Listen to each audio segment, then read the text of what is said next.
capital. Why capitalism triumphs in the West and fails everywhere else? The Peruvian economist Hernando de Soto presents several arguments suggesting that dead capital sitting in land through registration can be made available and help promote wealth accumulation for the individual.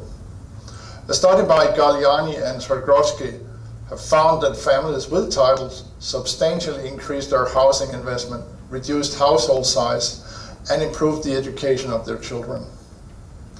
Critique has been raised from several researchers that De Soto's argument represents an idealized view where released dead capital more likely ends up in the hands of the existing elite. The challenge is thus to make this dead capital available for the individual landholders and occupants. What previously have been a Herculean task can today be accomplished by adopting agile land management approaches fused with geospatial information technologies to help access and release dead capital. But is capital and wealth tied to land? One indicator is to look at the distribution of assets defining existing wealth. In 2021, 49.8% of all wealth in the world was tied to commercial, agricultural, and residential real estate. The graph speaks to the distribution of registered real estate only. Having an additional registration of land would create a significant increase in wealth of real estate, as only 30 to 40% of the world's real estate associated to land has been registered. To De Soto's point, there is a significant amount of dead capital in the world not entering and driving the world economy forward. To understand where and how to possibly release this, let us take a closer look at some of its mechanisms. The diagram represents a simple model to illustrate the release of dead capital and accumulation of wealth from land. If land is dead capital, it can either be taken or sold, where the proceeds are paid directly to the owner with only insignificant contribution to the national economy. If land gets registered, it can receive an equitable public valuation from which the owner establishes a collateral against which a loan can be granted, allowing the owner to reinvest and increase capital gains in the land or acquire new land. Once registered and valuated, land can get taxed, and from this government can generate revenue. To promote and collect taxations, governments will need to reinvest, like providing services and infrastructure, hereby increasing the value of land. From this, or through owner improvement, equity in land increases, allowing owners to reinvest or getting capital gains from sale, through which government can generate revenue from fees, capital gain taxes, or increased consumption on taxable goods. But to start this wealth accumulation engine, registration, valuation, and government planning and development for the common good is an absolute necessity.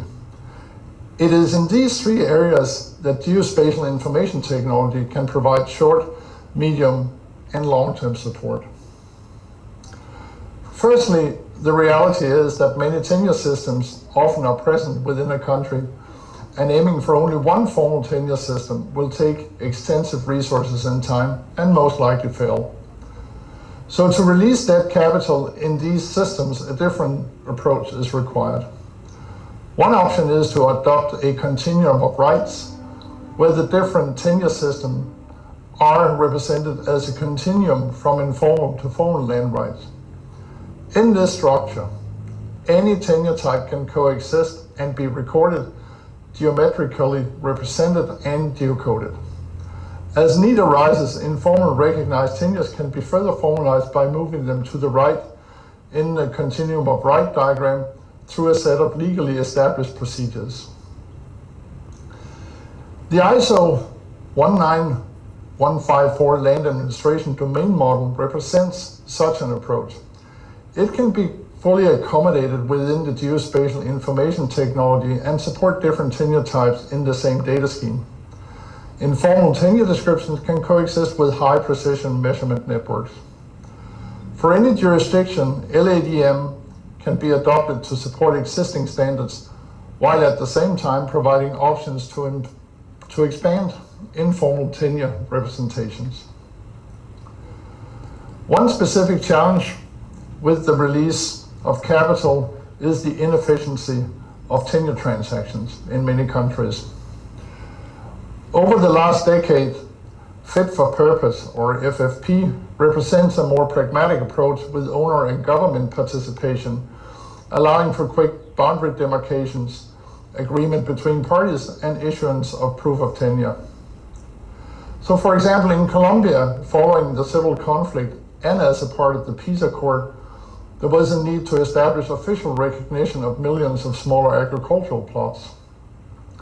To support this particular registration, a cloud-based geospatial infrastructure was established to allow for an FFP approach, as more formal methods would take an estimated century to accomplish.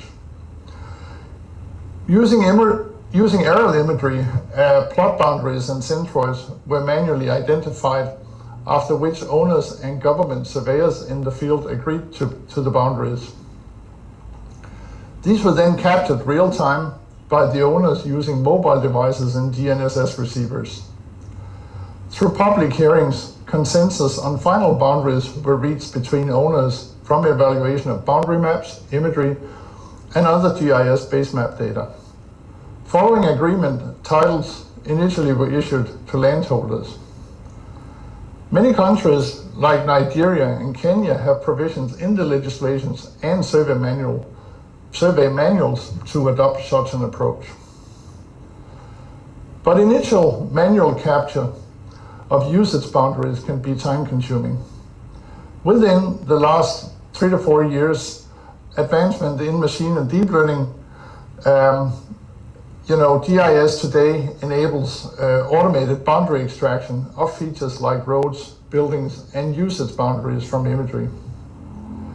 Once a model has been trained, it can literally extract hundreds of thousands of features in a few hours, compared to weeks and months of manual digitization. As can be seen in the movie, initial usage boundaries have been identified and automatically extracted, providing a good foundation for initial plot identification. Secondly, value of land is required for governments where revenue from land is driven from either land transactions, like in Dubai, or land taxations, like most European countries. Similarly, for landowners to invest, value of land is required to document equity and establish collateral. Where land registration, value, and taxation never have been implemented, estimating land value represents a challenge. The example here is from Kigali in Rwanda, where there was a need to predict market values based on housing plot characteristics against market values to determine equitable property taxation. Using geospatial information technology, base data was firstly prepared with demarcations of buildings, identification of roads, infrastructure, and building properties obtained from field surveys. Known sales data was then collected for a representative sample of the property population, and a statistical model was trained to determine influence of these property characteristics on the sales value. These property characteristics were then ranked according to their influence on sales value, and a prediction model was generated. And lastly, the prediction model was then applied to estimate and visualize the sales values for each building in the entire population, the entire city. From the estimated market values, level of taxations could then be generated, and the real estate market could be regulated. Thirdly, to promote public incentive participation in first registration and pay taxes, governments will need to show value by investing back in the society. This is an absolute requirement. So these 8 diagrams shows part of land use planning conducted to either rebuild or relocate Suma City in Japan, which was destroyed by the 2011 tsunami. The question for the government was what and where to reinvest. Using GIS, a set of investment indicators were identified and their attraction to reinvestment and development were mapped out. These maps were derived from planning analysis, field examination, public hearings, spatial analysis, modeling, historical data, and so on. For different indicator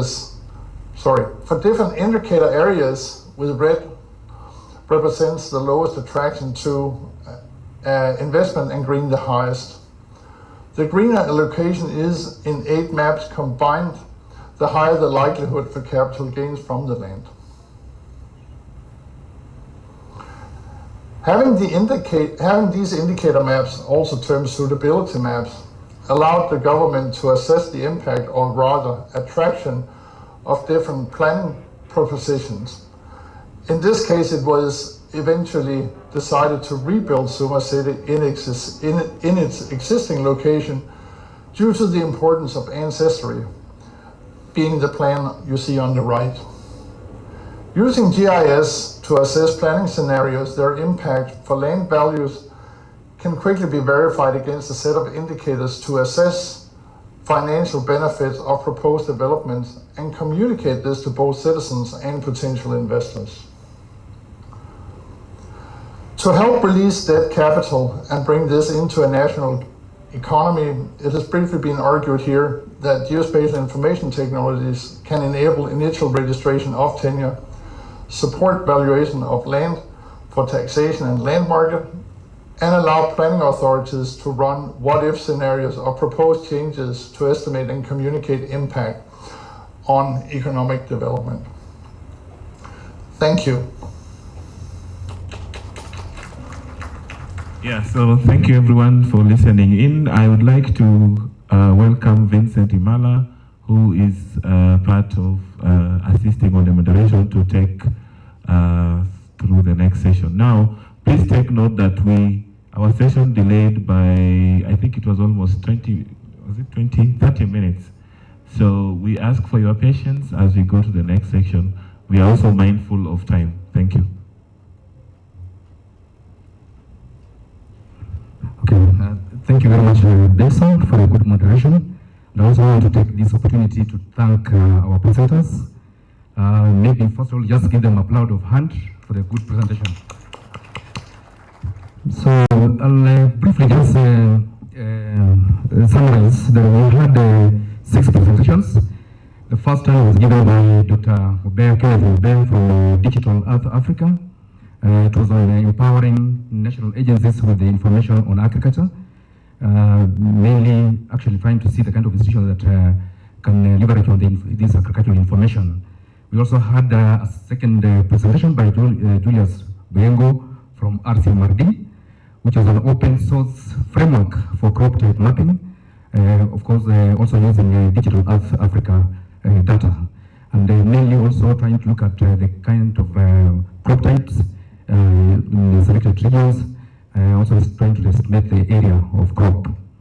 Then the third presentation was by Madam Lauren Enns on a geospatial approach to enhancing food security. And of course, we're also trying to look at how we can increase the production from that approach. And also looking at the 2050 landscape, agricultural landscape. And what was also interesting was, of course, the application of object-based classification that actually is good for boundary detection when you're doing crop type mapping. Then we also had the fourth presentation from Abigail, that's from Israel, using machine learning and GIS modeling in predicting how climate change can impact on global food stability and food security, of course using the ArcGIS Pro software. Then we also had the fifth presentation from Madam Chinenje Chioma from Nwafor Ozim College in Nigeria, looking at the assessment of vegetation loss in Ambra East local government in Nigeria, where she mainly applied Landsat data at the 30-meter resolution, downloaded from USGS site, looking at the trend in vegetation from 1986 to 2020. I want to thank you all for that.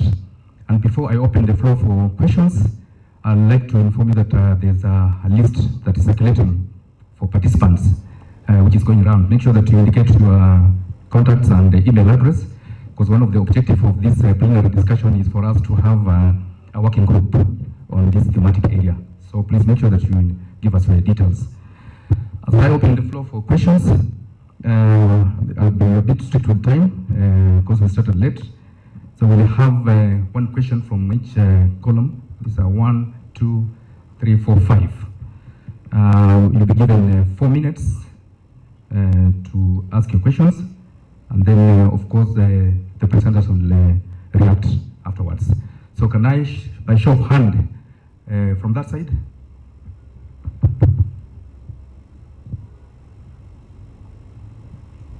No question? Okay. The second one?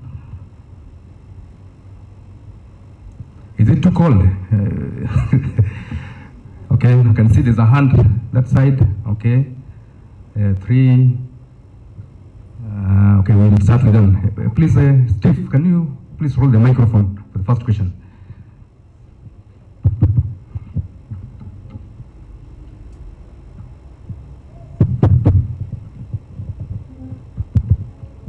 Thank you to the panel and the array of interesting presenters. I have a brief question to Abigail on the modeling work.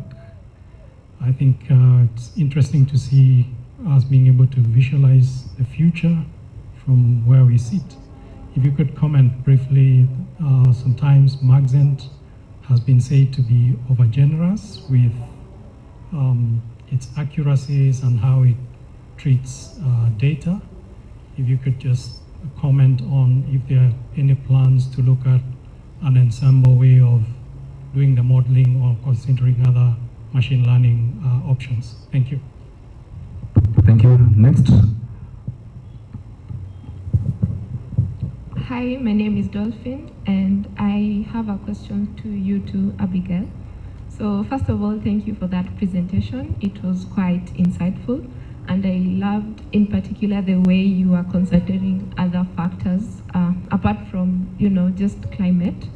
And what are some of the weaknesses that you would consider the model had in terms of the prediction? And then on number 2, to what extent can we use the same model to maybe try to figure out suitability in terms of other factors, like, for example, the soil carbon content, maybe carbon sequestration from plantations and all that. Thank you. Next question, so that we can easily take 3 first.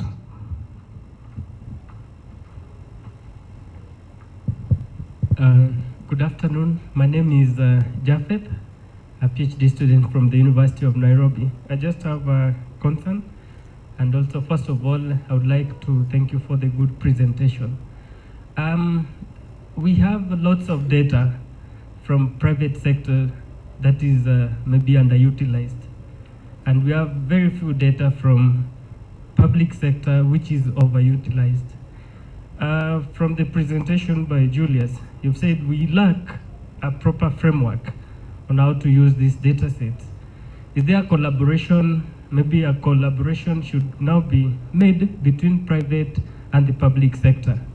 For example, if someone is doing a research from a university, maybe you need to consider being a co-author so that you have a very compact paper from your data sets and also through such collaboration. Because you see, if we have these lots of data and we're underutilizing them, it cannot help in any agency in even making decisions. So I would like to request maybe for a collaboration between you and the student, or you and the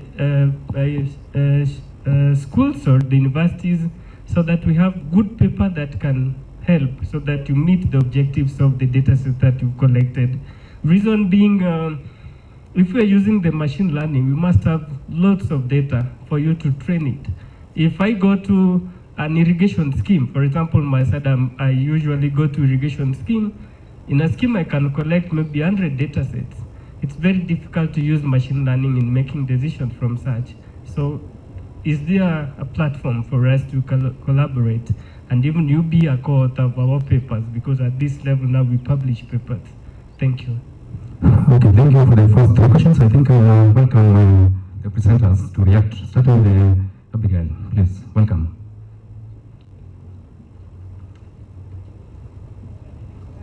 Thank you all for your questions. I'll take the first one first. Yes, so there are a variety of methods to model things like, well, a species distribution in general, crop distribution more specifically. There are kind of two categories when it comes to machine learning. There's correlative machine learning, which is what this was. That's establishing correlation between species presence and environmental factors. And then there's something called mechanistic machine learning, which is basically when you tell the model that corn, for example, grows really well between like 27 and 30 degrees Celsius. And then the model takes that information that you explicitly gave it and then makes predictions from that. So the problem with mechanistic machine learning is that you have to be able to have all of that data to give the model. Like, so you have to really have a firm understanding of the exact mechanisms that drive species suitability. And when you're looking at a large scale, like we did this for the entire world, it's really hard to get that kind of data that's, can be applied everywhere. You can do it for smaller areas when it's a more controlled setting and you can get a really good handle on the environmental conditions and how they impact suitability. But for the entire world, that's not as feasible. And then within correlative, again, maxent is one of the premier methods for doing this. But another one is something called random forest, which is, again, a way to look at correlation between species presence and environmental conditions, but through a slightly different kind of method of doing that. Basically doing a bunch of classifications, picking the majority class, moving forward, etc. I actually just published a paper on comparisons between maxent and random forest, talking about the benefits and drawbacks of each one. So if you're interested in reading, I'd be happy to share it with you. One thing I will mention with random forest, and one of its main drawbacks, is that it can tend to overfit the data. So for example, that means it will too much try to actually match the patterns that you give it, which means that it will miss out on a lot of suitable areas that just don't happen to be growing that crop for whatever reason. Maybe there's like a city there, maybe there's like a protected forest. So it doesn't do a very good job of extrapolating out. Of course, maxent is better at doing those extrapolations. Of course, the drawback there is that you may overclassify suitability, which is what you pointed out. But again, all models have their flaws, but with kind of these methods of evaluating them, there are definitely ways you can pick the best one for whatever situation. All right, and the next question from this side of the room was about the drawbacks in this method. And if I had to kind of pick one major drawback of this type of methodology, it's definitely the availability of data. So the NASA data that I used in this was all derived from remote sensing. So this is all using supervised classification to basically take satellite imagery, figure out what crops are growing where. But the problem with that, of course, is that it's not as well ground truth. And of course, like really great data is the ones where you can actually have someone verify on the ground, say this crop is actually growing there. So it's kind of a trade-off between wanting to do this really large scale type of analysis and wanting to get really accurate data. But of course, your analysis is only as good as the data you feed it to begin with. So there are always, and definitely lots of improvements to be made in terms of finding that type of data, storing that data on crop presence, and we actually had a presentation about that just now even. So there's a lot of great work being done there, which I'm happy to see. And your second question was, oh my gosh. Do you mind repeating it actually? I'm sorry.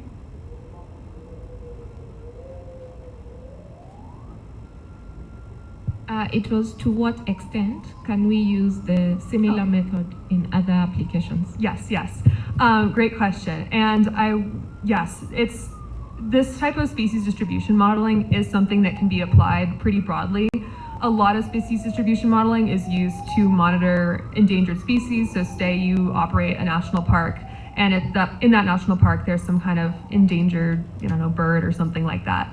You can take locations where you've actually seen that bird, observed it in the wild, and then you can extrapolate and basically predict its entire range and get a better sense of where its protected areas should be, what areas of land need to be conserved.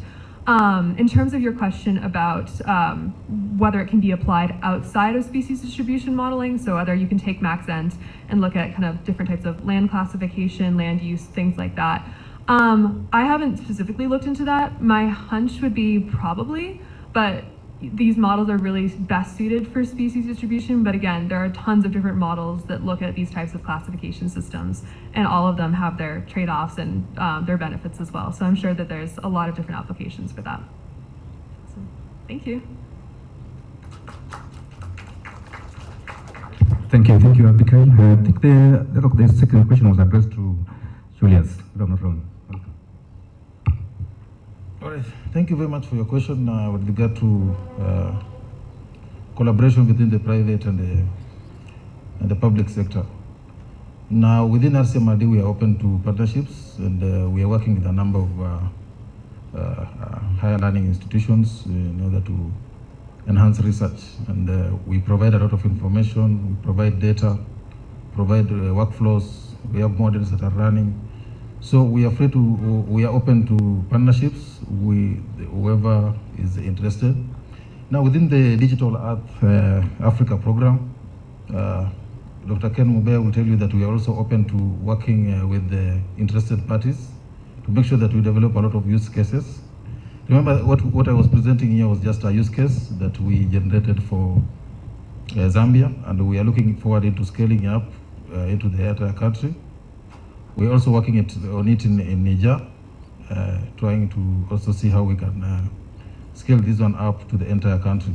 So generally, we are open. We want to build these use cases across Africa. Please, you're welcome. We're open to working with anyone willing to come on board. Thank you.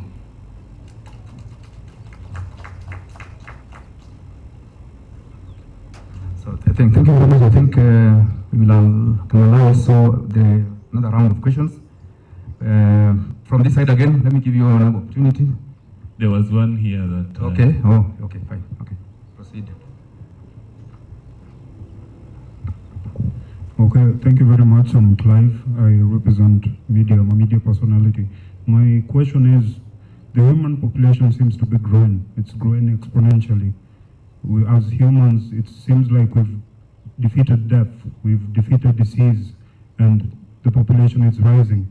And we are taking the space of animals now that the population is rising. And the habitat loss is actually also linked to climate change. So my question is, with the increase in population and the need to protect biodiversity, what solutions can you actually provide, or what perhaps interventions can be made to actually also protect the environment and the biodiversity? Thank you. Okay, thank you. I think the question is addressed to all the presenters. Maybe I don't know. Doreen, can you maybe attend to that? Okay. Can you use this? Yeah, that's a very key question. So the question was in relation to what can we do to help make the world a better place, basically, right, at the end of the day. And I think it comes down to people, to be honest, because the data is there and the technology is there, and it's the capacity building and the understanding of how you combine the two to actually create actionable information, but also for the people then to actually listen to that actionable information and implement it.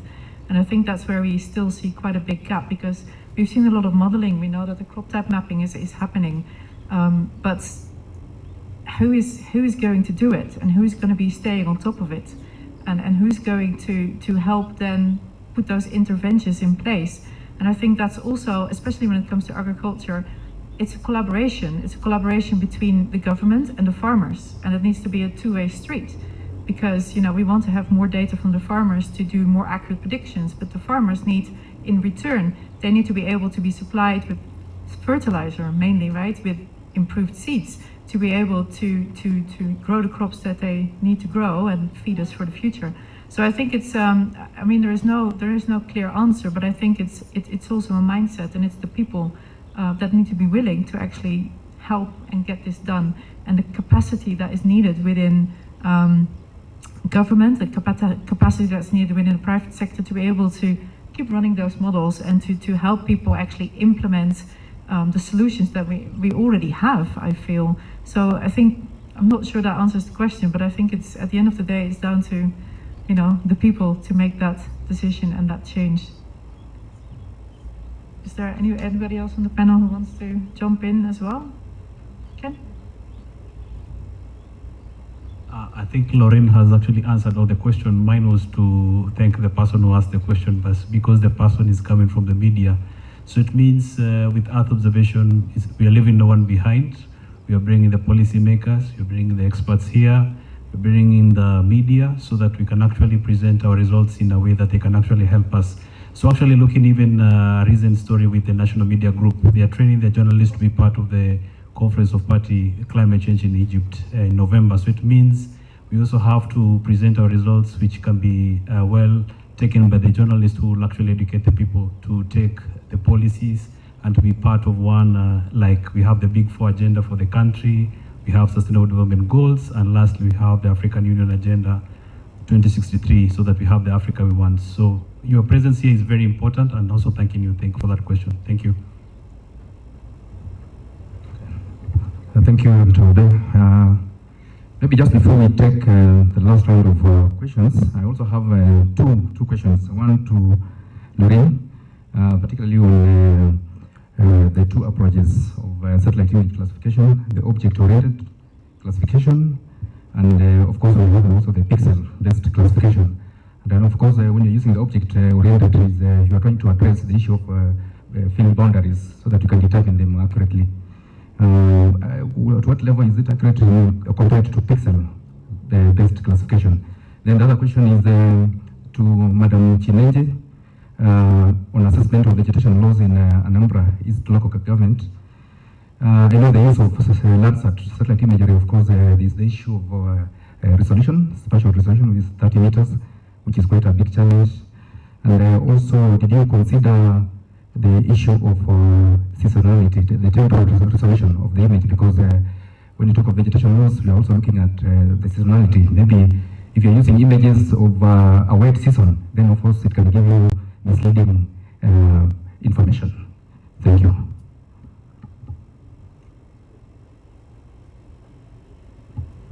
I think I can be quite brief on that one. Yeah, do you want to come up and take that question? It's a very technical question. It's about the two different models and the way to use it. So the pixel classification is literally just looking at, you know, is this pixel a road or is it not a road? Is it a vegetation or is it not a vegetation? So in combination with that and knowing where vegetation actually is, you can then decide which of the pixels is actually vegetation and which is not, and therefore it is the boundary, whether the boundary is a road or a fence or something else. The other method is more like object detection, right? So utilizing a machine learning model to actually identify what is normally the shape of an object, and teaching teaching a model how to identify that object and doing it from that angle. So those are the two different methods that you can use. But there's actually, I'm pretty sure there's others as well where you can use combinations of both. You know, it's a field that is still growing, and there's a lot of models out there. So I think the data scientists in this room are probably the better people to answer those questions. But it's yeah, there's various different models that can be used.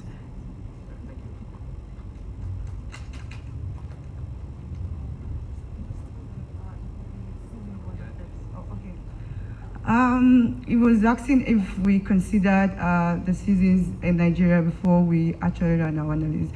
The answer is we don't really consider the season actually, but the years plus or minus 70 years was intentionally used because it's a very, like, it has a very big, like from 1980s to 2023 is a very huge space for us to conduct it. But what we did was, because it's on vegetation loss, and because we are interested in how urbanization is affecting vegetation, so we did not put into consideration the seasons, because what we are interested in is how the government or the people who are into housing is actually building or concentrating and making sure that the rural area of the place has been extended because of urbanization. Like I said, is the process through which rural areas are being transformed into urban areas. So we did not put into consideration the season because we are looking into vegetation loss due to urbanization. Thank you. Thank you very much for your reaction. Reverend Benson, if you could give just the last question. Okay, maybe let me start with Silas from DSRS.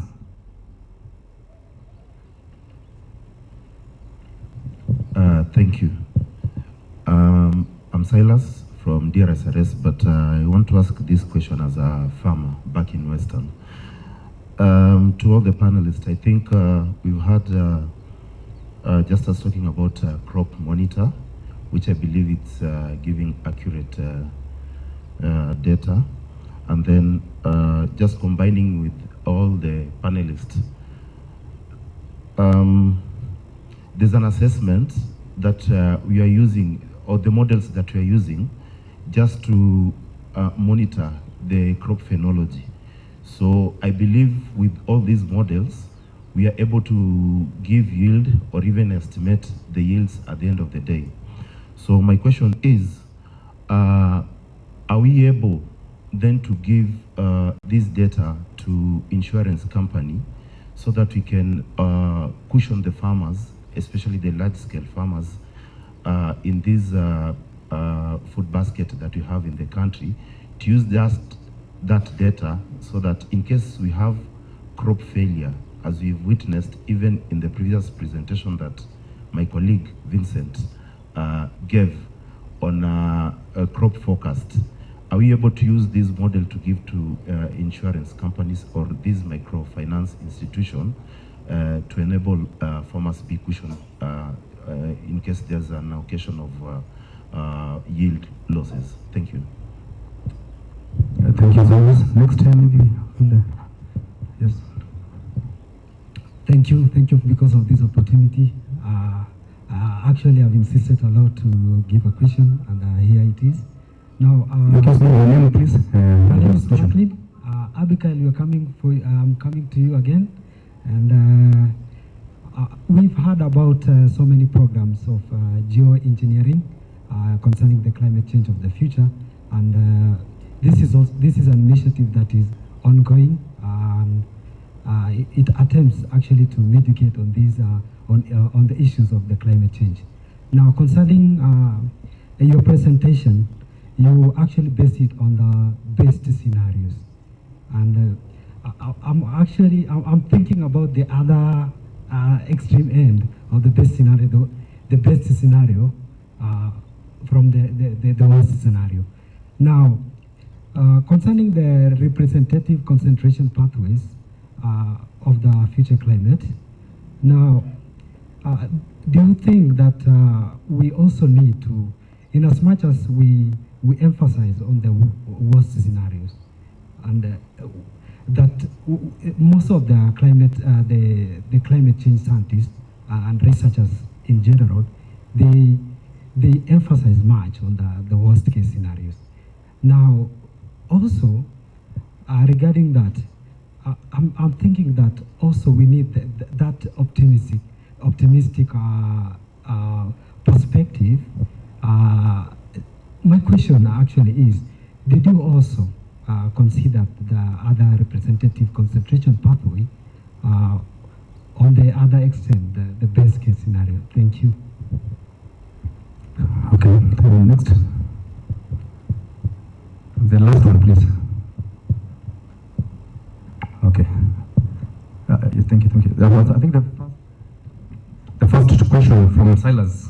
Maybe if just to explain, I think it is actually addressed to Abigail and Doreen, and basically it talks about crop insurance, what precautionary measures are put in place, and also what facilitation the information we will have to farmers in case of crop failure.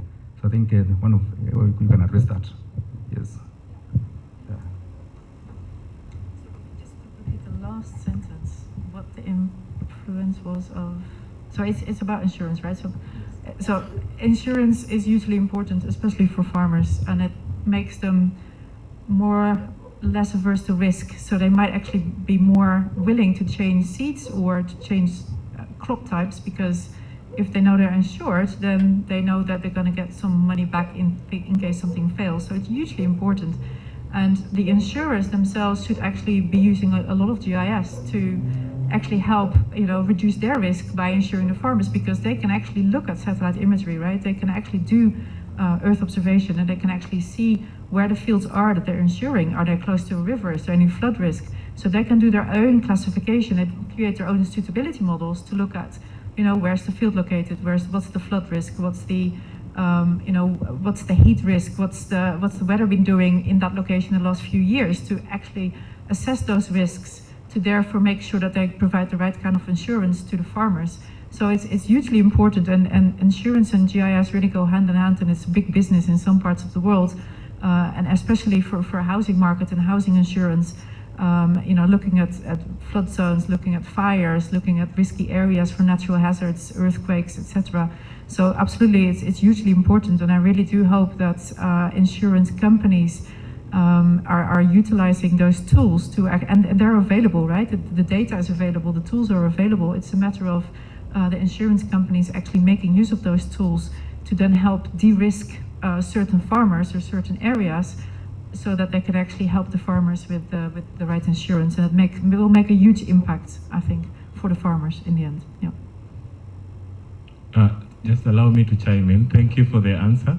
I just wanted to add in something. I was the moderator for today, so but what I can mention, I work here at RCMRD within the Severe team. We have had programs like, for example, that are still going on, the Quality Index Insurance Certification project that is, we are working in collaboration with the University of California, Davis, and we have developed frameworks and tools to help agriculture insurance companies to be able to design relevant products that actually detect losses when they happen and make payouts when they are supposed to do that.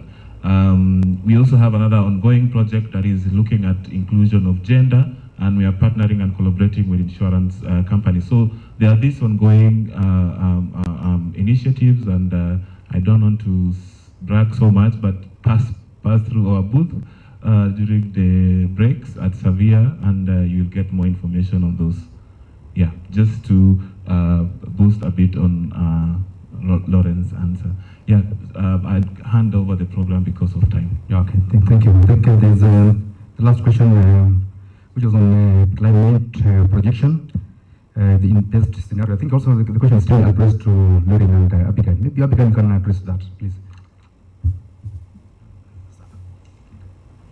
All right, thank you so much for bringing this up. This is a really, really good point.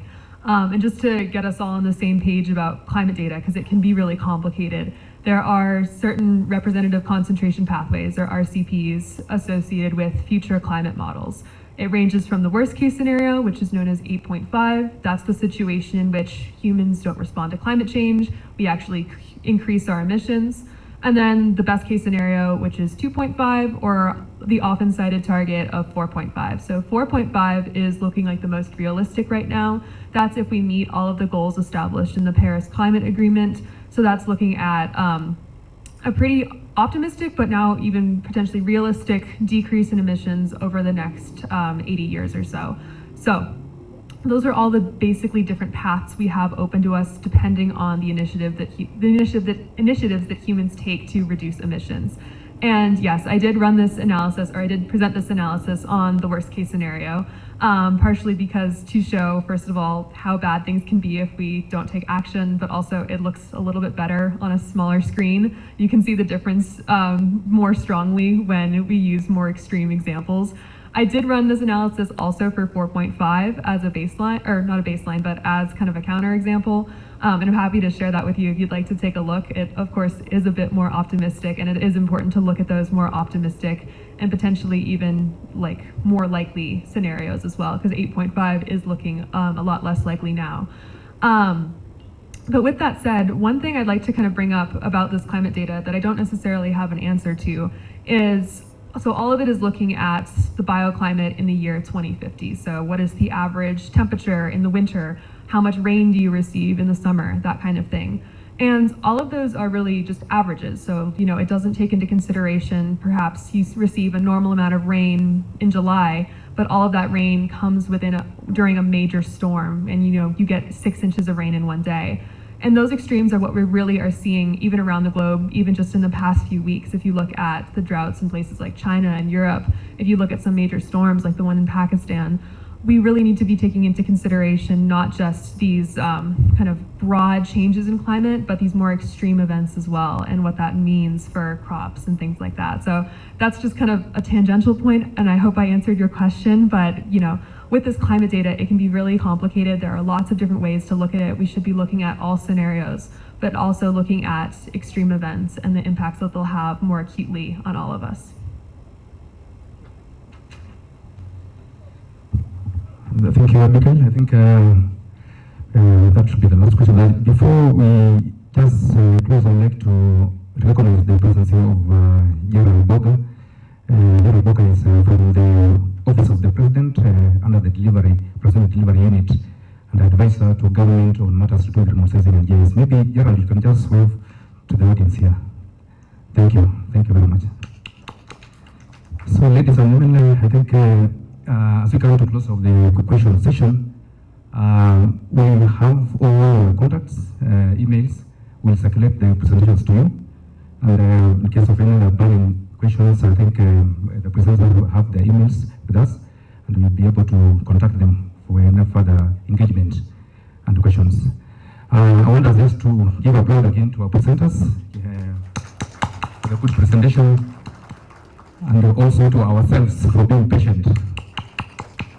Thank you very much. Maybe Benson, can I hand over to you to just close?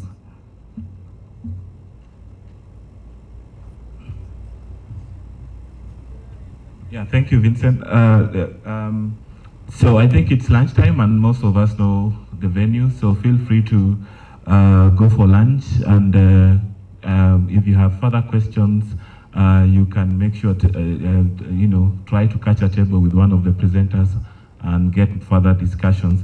And then lastly, also, if you came in after I had announced, those who need COVID tests, please, you proceed to the AAR booth.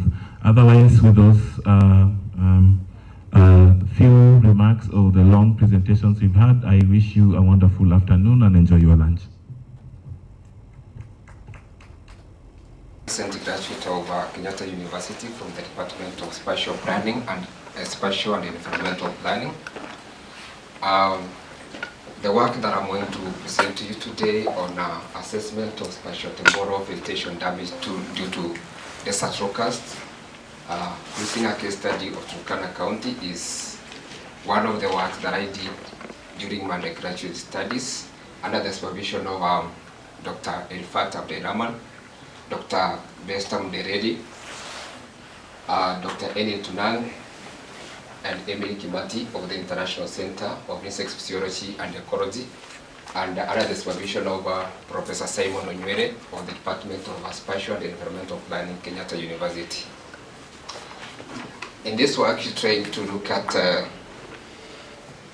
the kind of damage the desert showcasts have caused to vegetation in Turkana County. As you're aware, in the year 2019, 2020 to 2021, we had an invasion of desert showcasts in the Horn of Africa, affecting countries such as Sudan, Ethiopia, Eritrea, and in East Africa we had also Kenya as a country being affected by this particular invasion, especially in the northern part of the country, where you realize that this particular invasions had a serious damage on croplands and pasturelands due to their nature of high ability to migrate over long distances, crossing borders, and of course aggravated by the changing climate in the factors of precipitation, temperature, humidity, as well as ecological conditions such as edaphic factors of soil moisture. These are just some of the key factors that really contribute to the breeding and as well as the survival of the desert showcasts also with vegetation being the main food for this particular species of the desert locust. Our study site was in Turkana County, which is one of the northern counties in the country, and also this is just home to pastoralists and agro-pastoralist communities who largely depend on pasture lands and also crops such as maize and sorghum for their survival and also to support their livelihood as marginalized communities, as you all know. In the year 2020, these particular communities were really affected when the desert locust really affected or invaded this particular region, which is a semi-arid region in the northern part of the country, whereby it really resulted to serious damage affecting these particular communities, which were at the wake of recovering from a 2-year-long drought all the way from the year 2018. But unfortunately, at this particular point in time, in the year 2020, they also were thrown back to a serious setback of affecting their livelihood, whereby they actually depend on those particular aspects. The key objective of this particular study, we aimed at determining or assessing the damage that the desert locusts have had on vegetation in Turkana County, as well as also predicting locally the current and the future potential of desert locusts after distribution under changing climate in Turkana County. In this study, we utilized a set of data sets where we considered occurrence records, as for the desert locust from FAO. We also considered the climatic variables, that is of precipitation and temperature, as key variables in this particular, in the modeling activity to just predict the future, and also the current conditions for the habitat of this particular species of desert locust. In the modeling part, we also, the data was just processed, and we utilized the maximum entropy modeling approach, whereby we try to predict the habitat, and also NDVI analysis was performed in the Google Earth engine to determine the damage that has been caused by this particular desert locust, and also to perform change between the period of forecast, that is May to July 2020, and also produce models and vegetation indices, maps, just to as our outputs to indicate the suitable habitat distribution, and also to show vegetation damage in the area, the study area. In the first objective, where we were looking at the damage caused by the desert locust in the region of the Turkana County, as you can see, we have NDVI analysis maps just to indicate on the state of vegetation in the 3 select months, that is of May, June, and July 2020. From the maps, if I can just give an overview of what the color code is, we can see we have a brown shade that indicates low NDVI, and we also have shades of green to darker green. So the shades of light green, they indicate medium performance of vegetation at the county, and also the darker shade of green, that one indicates very high performance of vegetation in that particular region. And then the first one is May, as I had said. The second one is June, and we can just appreciate that through that visualization that the performance of this particular vegetation in the month of May was high, and you can also see a decrease across, and then July as well, you can get to appreciate that there's also some sort of increase and decrease in those areas.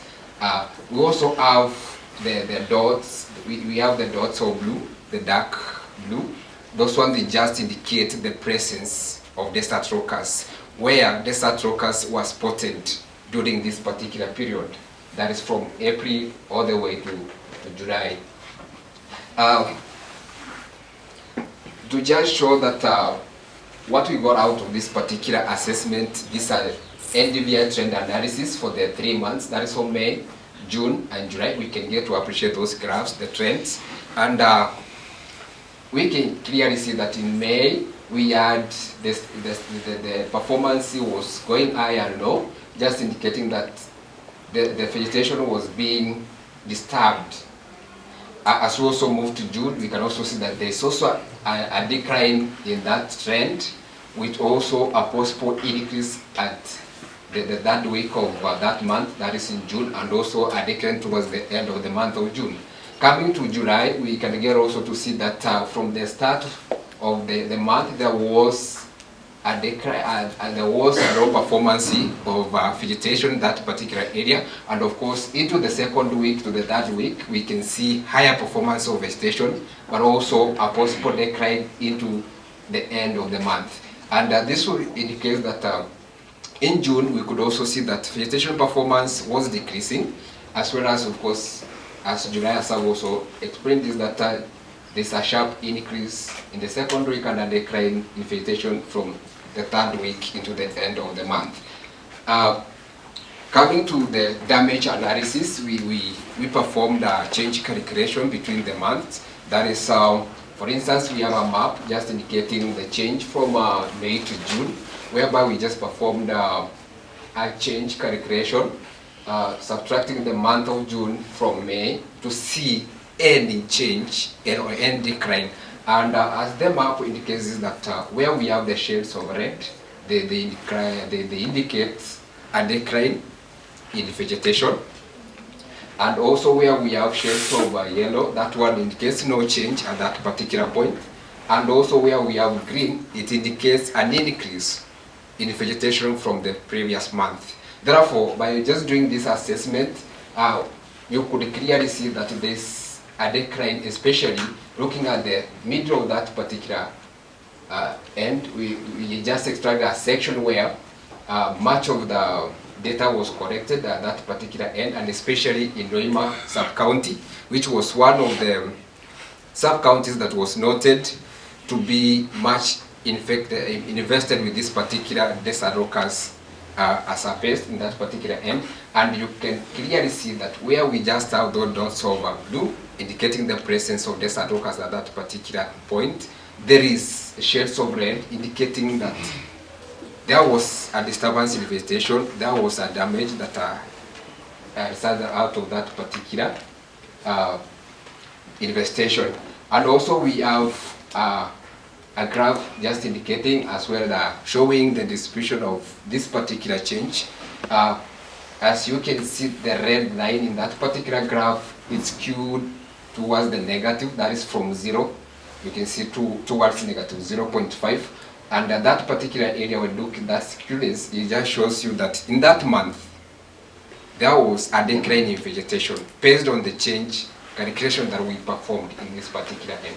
And also looking at towards the positive side, there's no much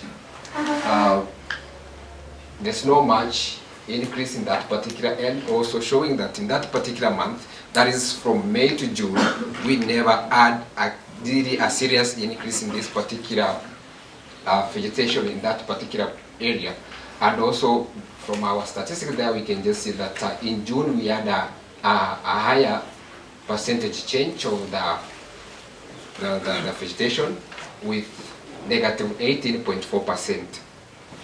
Coming to the next month of June to July, the vegetation damage analysis shows that we had a decline in vegetation, but it's not that much as compared to the previous month of June, from May to June. And it also clearly shows that from that same area that we just indicated there, we can see that we have the shades of red just maintained as a decrease, shades of yellow of course showing no change, as well as the green indicating an increase in that particular end. This just shows you that in this particular month, June to July analysis, there was no much the decline in vegetation, even though there is, but so we could also see that from the month of June to July, we have an increase in vegetation. Also, we just performed a prediction to just see the suitable the current condition of the habitat, which areas are suitable for this particular pest, that's the desert locust. And we could clearly see from our model that 27% of the total area is predicted to be optimal under these current conditions as of 2020. When I talk about optimal conditions, we can just see at that particular map, we have shades of dark blue, that's royal blue, sorry, indicating very low suitability. We have yellow shades, of course, showing low suitability. We have yellow, showing moderate suitability. We have light green, showing high, and also darker green, showing very high suitability. So the optimal suitability that I'm referring to here is that from where we have the light green to darker green. So you could see that in the current condition, 27% of the total area in the country, the county, sorry, is optimal, is predicted to be optimal for the desert locust. With Turkana Central, Turkana South, Roima constituents, Roima sub-counties, as well as the parts of Turkana East predict to be highly suitable habitats under the current conditions. Predicting to the future, that is 2030, under the shared socio-economic pathways, we can see that this particular shared socio-economic pathways, these are just narratives that are trying to show the projection of the climate, the global society, how will it behave towards the next century.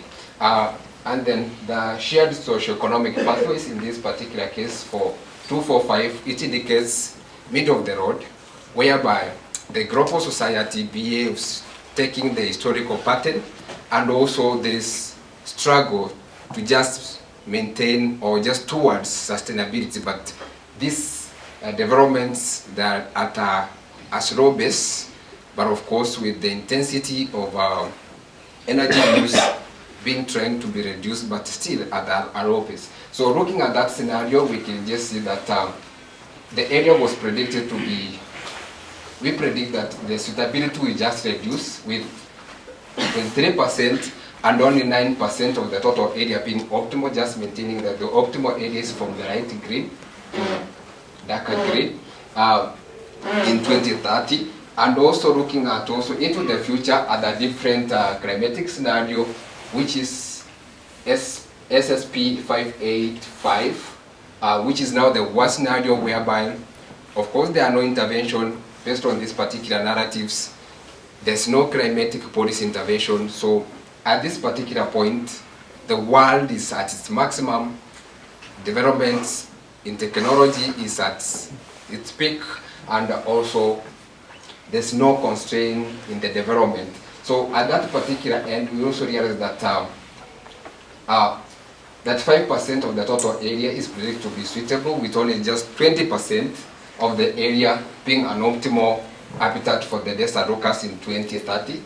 Looking at the SSP 245 with the global warming average at about 3.3 degrees Celsius, and also the SSP 58 also averaged at the long-term average being at about 6.0 degrees Celsius. We see that the optimal suitability range will decrease to about 9% and also 20% from the current conditions, which is at 27% respectively. And also looking at that particular scenario, you realize that we have the shades of light green and dark green shifting towards the sub-counties of Rema and Turkana, sub-counties in the SSP 585 in the future, that is at 2030. And there's a serious shift towards that, even though there's a decrease in the optimal suitability for this particular pest. That also means this particular region or this county is at risk of invasion in those particular projections, and that will also, looking at the damage assessment that we've done, that the desert locusts, they also have that ability to cause damage to vegetation, which at the end will affect the livelihood of any community. Therefore, this particular region is as well at risk of this.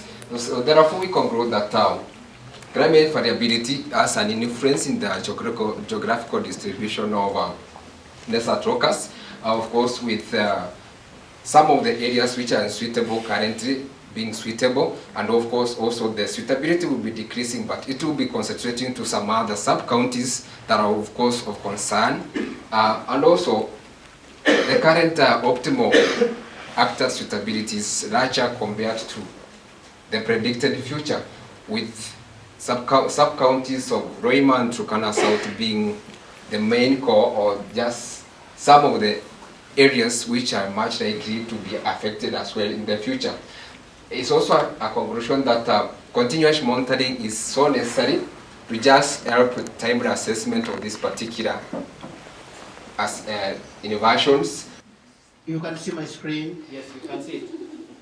Okay, so, but you want to be able to see me because I'm not in the audiovisual to have access to the camera. No problem. That's fine. Okay, so I'll be presenting on a satellite geodesy for climatological studies in Malawi. This is just the part of the research which we are supposed to proceed in the near future to come up with a real-time system to be determining the parameters regarding the meteorology. So without wasting much of your time, I will take you through the introduction, objectives, methodology, sample results, then I'll conclude with some more remarks. So I start with the introduction. Geodetic receivers are a valuable resource in satellite geodesy. Especially these are used in water vapor estimation. Despite that we use this in water vapor estimation, Malawi is still behind, especially in using these receivers, especially for the determination of meteorological parameters in this study of climate. So, what is important regarding this, or why do we matter about climatological issues in Malawi as a country? So the basic issue behind this study is to evaluate the meteorological parameters by taking advantage of global positioning system measurements and of course the GLONASS measurements. GLONASS is simply a global navigation satellite system. Of course, in Russia language, they pronounce it as indicated here. I don't know how to pronounce it. So, I say why GPS and why GLONASS? The issue here is that from GPS and GLONASS, we can have these observations from the issues which are there in Malawi, assess them for potential application in climate studies, or in other words, the geodetic receivers which are there in Malawi, are they suitable for climatic studies? Can we use them for climatic studies? So I'm trying to answer that simple question in the next few slides. So, question? Question? Okay. No, continue. Okay. Yeah, so in order to do this, I have data sets from the preparedness for East African countries through seismic resilience as engineering. These stations are simply called Prepare under this project, which is called Prepare. And on top of that one, I have the Malawi continuously operating reference stations, or the COAS network within Malawi. Without splitting these stations, it is the all this.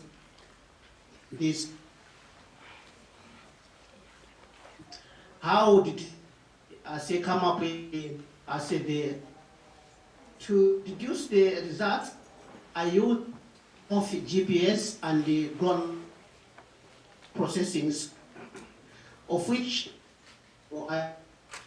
GPS alone In the other scheme, I use a combined for GPS and the GLONASS. So how do I do the processing? I use the least squares adjustment in order to calculate the weight delay or the zenith weight delay and the precipitable water vapor or just the precipitation using the GPS and GLONASS signals. I also measure the temperature, pressure and the humidity. So that is what I do using the least squares adjustment using these available resources. So in terms of observation availability, here I calculate the number of satellites for a duration of August 17 to August 20 in 2019. What you see here, the different colors capture the time series of the satellites with respect to each station here. I have I have 1, 2, 3, 4, 5 stations. I have 5 stations, and what I have here is just the change in the number of satellites with respect to time for these stations. Why does the number of satellites matter? The number of satellites matters because we have to make sure that they reach a minimum number to be used in position. So what I can see here, or what you can see here, is drop to, but the maximum can be somewhere around 9. So am I too fast? With blowing the nose. Oh, yeah, questions? If you have questions, you can pause me. No, continue. Okay. Okay, so I say this is this slide that just demonstrates the number of satellites, but using GLONASS. And I just capture the number of satellites here for for one of the stations for GLONASS in terms of the sky plot. And I can have at least 10 satellites, which I can use in the calculation of the meteorological parameters. And in this slide, I have a combination of GPS and GLONASS. So you see here the density of the points increases here, meaning that when GPS and GLONASS are combined, the number of satellites also increases. So it's also in terms of the sky plot. So in terms of the sky plot, this one is for GPS, this one is for GLONASS, and the combination, you see the number of satellites here increases. So this is most important in terms of the least squares adjustment when we are deducing the meteorological parameters. So in terms of assessing whether these stations could be used for meteorological parameter calculation, here I use this simple heat map, of which the colors indicate no data, no solution, and where I indicate climatological, it means this color means that for those days the observations are suitable for calculating the meteorological parameters. That's in general what this simple plot indicates in this one. But I use GLONASS only. What happens when I use a combination of GLONASS and GPS? I'll show you in the next slide. So as I've indicated here, the colors indicate that we can use those observations in those days for climatological parameters, especially this color here. So this changes when the GPS is combined to GLONASS. More observations could be used for calculation of meteorological parameters, as can be seen in this slide. So in terms of the estimations, the amount of the weight delay or the weight content within the air when we use GLONASS, this is the time series, which I've just plotted the number of satellites below here to show its relationship to the changes in, say, the wet delay or the wet, say, vapor within, say, the measured, say, values. So here I have the zenith wet delay time series with respect to number of satellites at different stations. So what you see here, I have the wet delay at all the stations somewhere between 10 to 20 centimeters. Hello everyone, I'm Sagai Chalo from Ethiopia. I'm lecturer at Udalla University, or home of University of Greenland, due to its greenness and the full of biodiversity in the virus ecosystem systems. And as you see as the logo, let me introduce that plant. It is also motherland for international brand coffee called Jirga Cafe Coffee. In case if you need, contact me. Okay. As you see in the picture middle, I'm sure you will get some information. It presents my research area called which found southwestern Ethiopia remotely, where little towns are currently growing only on the flat areas. Most of areas, as you see, so rugged due to some environmental challenges. So, okay, there is objectives. The objectives are just to determine weight relationships between the landslide problem and the factors. What factors are there? Which factors are there going on? What is the importance of the factors? Finally, to model the sustainability rate, landslide sustainability rate inside the steady area. Okay, here methods in the data. To the left, right, to the left side, there are different data sources which are used for this modeling. To the right part, there is methods. As you see, there is two broad steps. The first box represents data collection and preparation steps. The second box presents data modeling steps. So it encompasses 7 steps. The first step is data set acquisitions from different sources, as here presented left side. The second and the third one is the main data set for this modeling. These are the thematic layers or the possible causative factors, thematic rasters for which assumed casing landslide in the steady areas, such as topographic, hydrologic, geological proximities in the lands. Here, the third step is inventory analysis. All the possible landslide polygons, which currently and previously we are collected, which further divided into training and testing data sets, where 80% of such polygons are used to train the model, and 20% of data used to test the model. Then the middle one, the fourth step, is the model, the extraction step, where these two data, the inventory landslide polygons and the landslide causative thematic rasters intersect in order to extract the landslide grid units or landslide pixels from such causative factors. Then the lower box represents the modeling step. The 5th step is training, where the model started to train to extract data sets, where the observed and the expected data sets compared where we can check the error or RMS error between such learnings by checking optimizing model, or if it's satisfied, we can get the relationship results, general weight results. Finally, we can, as the 6th step, the step of the 6th step is the validation step, where the above steps only data, only the model was trained to the problems, to the landslide polygons. But in the 6th step, we have to check, we have to validate with the data which we aren't using, which wasn't used in the training data, using the test data.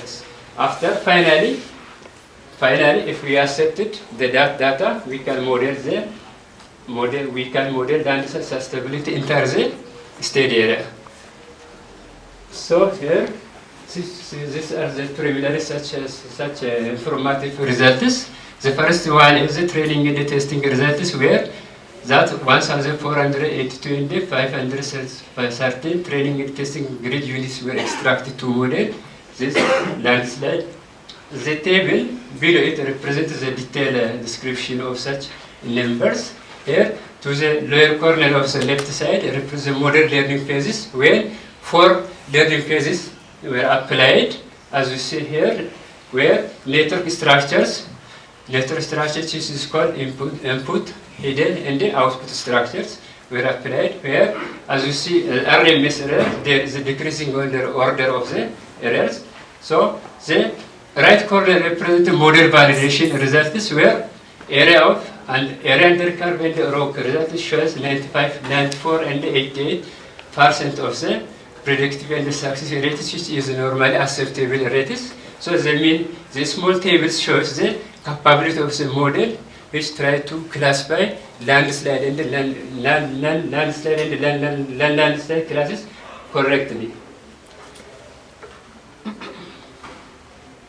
Yes, this one is to show the grammatical is the training phase. Okay, this are for the relax and for some information, steady area information.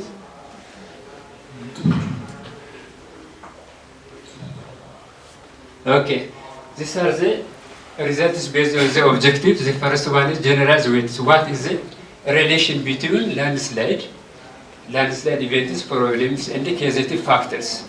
So accordingly, in this diagram, in these pictures, you can assume that for each box, taking the middle of the horizontally, the 0, middle, above that horizontally, above that 0, and the above, taking the above that horizontal level, the parameters, data distribution shows that that parameter is highly related or high positive or strong relationship with causal landslide, and those below that line is negatively, when some factors below and above serves to by dual relationship. Accordingly here, proximity to fault, proximity to rail, proximity to the road, these factors shows positive relationship. Again considering, okay, there is one. Again, a slope, elevation, as you see, slope is showing as all the data is spread above the 0. That is a strong relationship. Elevation, another time, the opposite, which shows below and above. This is because where there is elevation, sometimes they may not be landslides. But for a slope, that may not be true. Again, for NDV, topographic weight index, again, profile curvatures, plane curvatures. For example, plane curvature shows a positive relationship with landslide. Here, profile curvature shows dual, one up and down. Again, at the left side, then agricultural or land use classes, where among the land use classes, as you see there, agriculture shows very positive value, settlement as a certain positive value, again, sparse vegetation positive, forest, as you see, if there is forest, there may not be landslide. That is well shown here. So there shows there is no relationship with forest. That was there or no neutral relationship. So for my model, such as to optimize my model, I can filter out such parameters. For instance, forest. As same for rangeland, as you see, rangeland means very strong. There might not be landslide occurrence. So it is shown well. There is no relationship. Again, for the rivers, where there is a river, along the river, since from the river part, no landslide pollutants have been taken. That is why it is again neutral. The same is for, but the opposite is for bare lands and the shrubs. There is a strong relationship. That means the polygons were, landslide polygons were intersected with such bare lands, bare land areas. Okay, the same is true for 3 soil classes found in the steady area. Accordingly, the last one has no relationship, but the two soil parts especially were highly intersected with landslide polygons. Okay, this is the very important result. Which, against this model, the capability of this model was it able to show the interaction or the relationship between factors. For instance, between slope and elevation, between topographic weight and the plane curvature. Again, it shows overall role of the factors. Which factor? Rate. It rates each factor's role. For instance, it achieves at the left side is slope 0.72 star alone. So that means from all factors, slope behaves the most strong factor. So it is best nice indicator accordingly for proximity parameters, agriculture, settlement, barland, and barland achieves strong relations. That means covariates. Pairwise results. Okay, here as you see, the final landslide successfully. So this is the model. The model result related range to 0 to 8. Further analysis within the GIS environment. Again, since the study was along the roadside, so here some road sections were also delineated for some, just to show some red road paths were identified. So conclusion, the conclusion here, as we see, general weight in the pairwise revealed that slope is the most influencing factor due to the human activities and the improper land use planning. As you see from the results, the most problem in the study was the improper land use planning. Due to the rugged topography, people and the farmers, agriculture moves for their harvesting, for their farmland, for their life earning towards the slope areas. So that factors were well identified. Road corridors are most sustainable and analyzed appropriate measures has been taken. Generally, the current model was successfully learned the problem and predicted it due to the test result, validation results. Therefore, outcome studies can be used for footprint for further studies and for some applications. However, there is a need of further studies, including such as temporal monitoring, especially such as deformation studies and the comparative studies, because there are very important, currently important modeling applications, software, machine learning, and other methods. So there is a need of such comparative studies for further use. So the proposed application areas is the most identified application areas of this research is land use planning, because what is revealed in the study is where the land use cover classes, especially as we see, especially for instance, most of the agricultural purposes were or for cultivation, crop cultivation purpose were practicing along the slopey areas, along the road corridors, even along the river shores. Just people enforced to do such due to the terrain or the terrain characteristics of the state area in the food security. So there is a need of hard working on land use planning. Again, in linear infrastructural planning, for instance, in the state area, as you see in the pictures, two main roads. Along that roads, there are many things going on. So most of the time identified, most of the road parts identified, they are successful. So this research can be used for further such site location, site suitability analysis. So these are the core sectors which can be used from this research for stakeholders, food security and early emergency disasters, so on. Thank you. Sorry for my...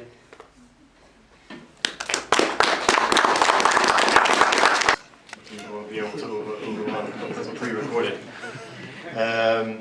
Just wanted to introduce him. First of all, introduce myself. So Olivier Cotteret, I'm Director of Humanitarian Solutions at ESRI. And my colleague from our partner organization, Aga Khan Agency for Habitat, Rahim Dabaria, who's the Geospatial Program Manager there. So he will be presenting to you on work that they are doing. So the ACA works in India, Pakistan, Afghanistan, Tajikistan, and Syria. So we're going to be leaving Africa for this presentation. But interestingly enough, we're going to be picking up from the previous presentation that was looking at monitoring landslide hazards. And in fact, most of the presentations we've been looking at today have been about monitoring hazards, measuring the hazards. But of course, a hazard only becomes a risk when it is in proximity to things of interest, people or infrastructure. That's when it becomes a risk, when the exposure is measured, when vulnerability is measured. And so this is what we're going to be looking at now. Rahim is going to be presenting on work that they are doing at a community level to really measure vulnerability due to hazards. And then based on that, what do you do to reduce that vulnerability, to reduce that exposure? So I'm going to hand over to Rahim virtually. I'll just hand over to pick over the video here, and then I'll finish off with 2 or 3 slides to conclude. Hi, this is Rahim Dobaria from Aga Khan Agency for Habitat, ACA, and Agency of Aga Khan Development Network. I will present the case hazard vulnerability and risk assessment approach is being used in ACA for DRR work. ACA aims to reduce the risk with the integrated and proactive approach. We use HVR approach developed around ISRI GIS solution that help us and communities understand the risk, design, implement appropriate risk management measures, and plan for safer development of the village and town. We have internalized the risk screening process with the scientific base. Thus, GIS technology and HVR approach have become the backbone for the ACA DRR work and anticipatory action for short-term and long-term.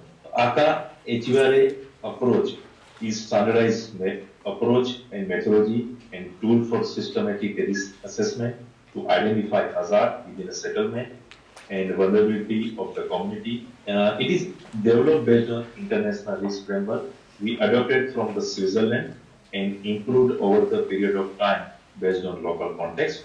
It is a community-centric assessment tool with the strong community engagement throughout the process. It is deployed using GIS technology. We use ArcGIS software that provide rich backend database and spatial analysis functionality. The methodology framework helps us to assess the extent to which communities are exposed to hazard and degree of the vulnerability. Risk is defined based on 2 main pillars or indicators: hazard exposure and vulnerability. The graph is given on the right side shows an example of multi-hazard risk profiling of the several settlements, including the degree of exposure and the vulnerability. Analysis inform DRR planning at regional level, selecting appropriate intervention based on ground situation. ACA operational geographies represent multi-hazard environment prone to debris flow, flash flood, avalanche, landslide, cyclone, and many other hazards. Out of assessed 2,500 settlements, 77% are exposed to multi-hazard and 94 are exposed to at least one type of hazard. The HVR process consists of 4 stages, starting with the off-site desktop assessment, followed by on-site field assessment, then validation and analysis in form of maps and statistics. Dissemination of the result is the final stage in which analysis and findings are communicated to the relevant stakeholder in form of document through a presentation and discussion. The result of the HVR are incorporated with the village disaster management plan. Through this medium piece, ACA together with the community identify and develop implementation plan for DRR intervention. After the assessment, data are collected through the different sources and approaches considering local context, such as data available with local authority, remote sensing data, drone imagery, field investigation, and a participatory risk assessment exercise. We have more than 70 plus members spread across 5 countries, consist of CIS experts, geology, geomorphology, hydrology, sociology, structural engineer.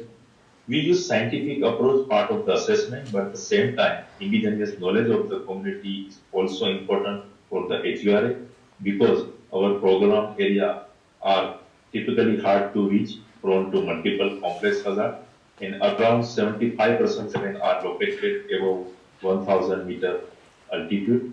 The list of high-level indicator data collection point being collected part of the assessment. The data help to understand community strength to protect from the disaster and weakness that make them more vulnerable, that help further to define the risk reduction intervention. So HVRA has been considered as a knowledge hub for ACA DRR work and help decision maker, and other concerned stakeholders to design an accurate operational picture of critical scenario before, during, and after disaster. These are the list of examples shows and its application. The village level product or web that is very important for community to understand risk and based on that implement DRR intervention at local level. It make aware to community to know area exposed to hazard and relatively safe area that help in risk sensitive land use planning. It helped to design hazard-specific preparedness interventions such as structural mitigation, conduct awareness session, training, establish stockpile, early warning system. Because of time constraint, now I will very quickly show how GIS technology and HURA result help to implement disaster risk reduction intervention and anticipatory action. So HURA result helps to develop village disaster management plan and communicate to the community. So far, more than 1,600 settlements are covered through the village disaster management plan. After the HURA process, result and findings are communicated to the relevant stakeholder and more importantly to the communities. This is the point where we identify local level intervention and develop short and long term implementation plan for risk reduction. The process helps design context-specific solution with the greater community ownership. The capacity of the community is very important to prevent, respond, and recover from the disaster. HURA result helps to build the capacity of the community based on hazard and vulnerability scenario of each village. So far, more than 40,000 volunteers are trained for our mitigation work. First, we try to see if we can implement mitigation work using environmental friendly solutions. This is one of the examples where settlements were protected to flood and avalanche through the tree plantation intervention. HURA helped us to identify over the 600 settlements prone to avalanche. ACA has developed holistic avalanche risk reduction program for this settlement. This example shows avalanche hazard control and mitigation technique is implemented using defensive structure in one of the avalanche prone village. Another example where mitigation intervention implemented to protect from avalanche for the site identified for the shelter construction. HURA result helped to design and build protective wall for the flood. Using HURA data and GIS technology, we have identified settlements that are high risk in the remote area and without mobile or internet connectivity. Because of snowfall or other disasters like landslide, flood, this village is completely cut off from the urban center for a couple of months. We have provided emergency communication system and early warning system. Thank you very much. I am happy to answer any of your questions. You can reach out to me through the email as mentioned here.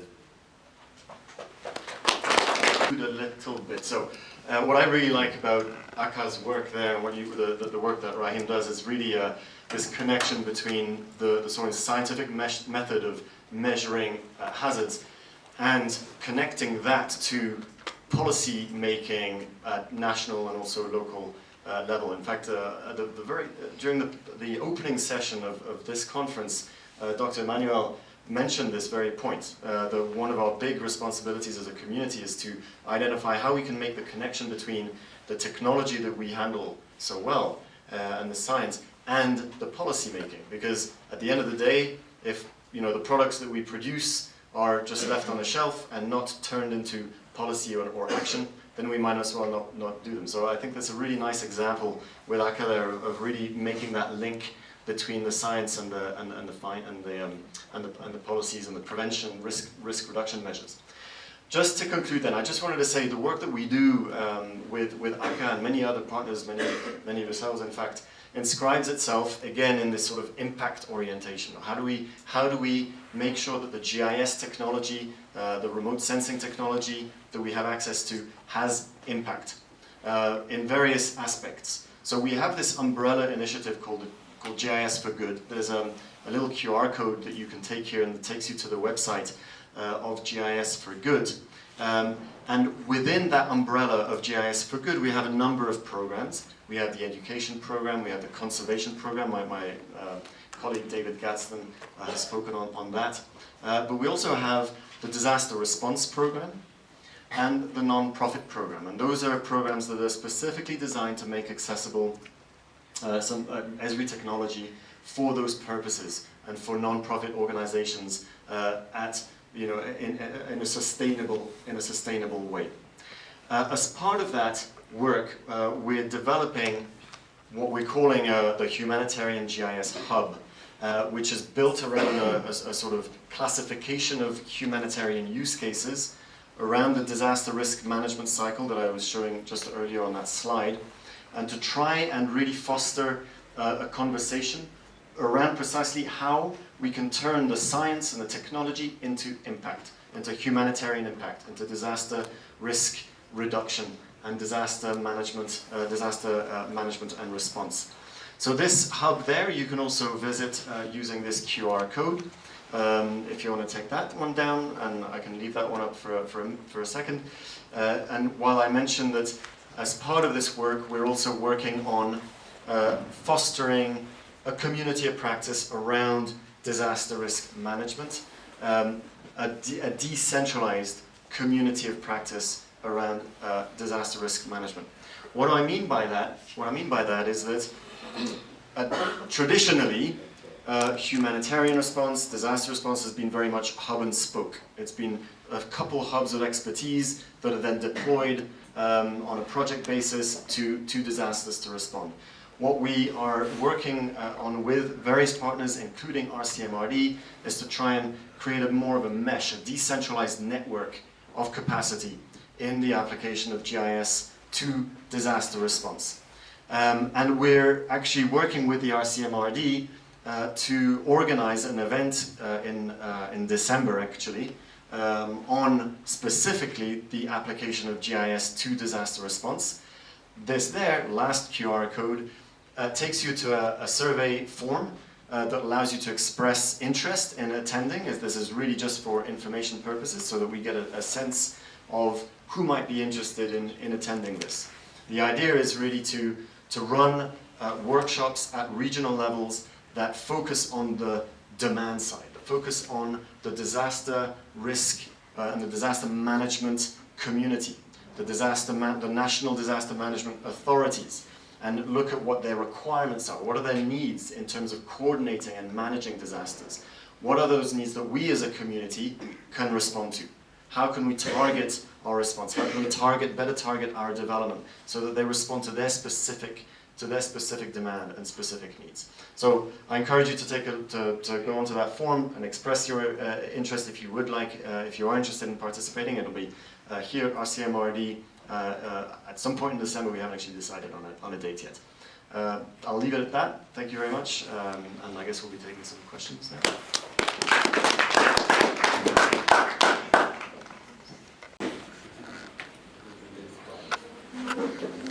So the objective of the presentation will be a very short one to introduce you to Digital Africa, and also if you've been here, you visited our booth where our colleagues were there presenting Digital Africa. So before the small interruption, I was introducing the Digital Africa program. It has been, today is our 3rd year anniversary. The program started here at RCMRD Safe Place at the RIC 2019, and the program is here with us in Africa now, hosted in South Africa National Space Agency, working with partners across the continent. So the aim of this short presentation is to introduce to you the platform and have a feel of the data sets that you can access, services, have a feel at the platform, and I'll work with my colleague to do a short demo just that you can see, and with the opportunity, if you have internet, you can actually try. So do you have internet? Oh, okay, so at least I think it was switched for a purpose so that you can focus, and I'll have your participation. So this program is providing data for the continent, and from this small example, it could be a quiz.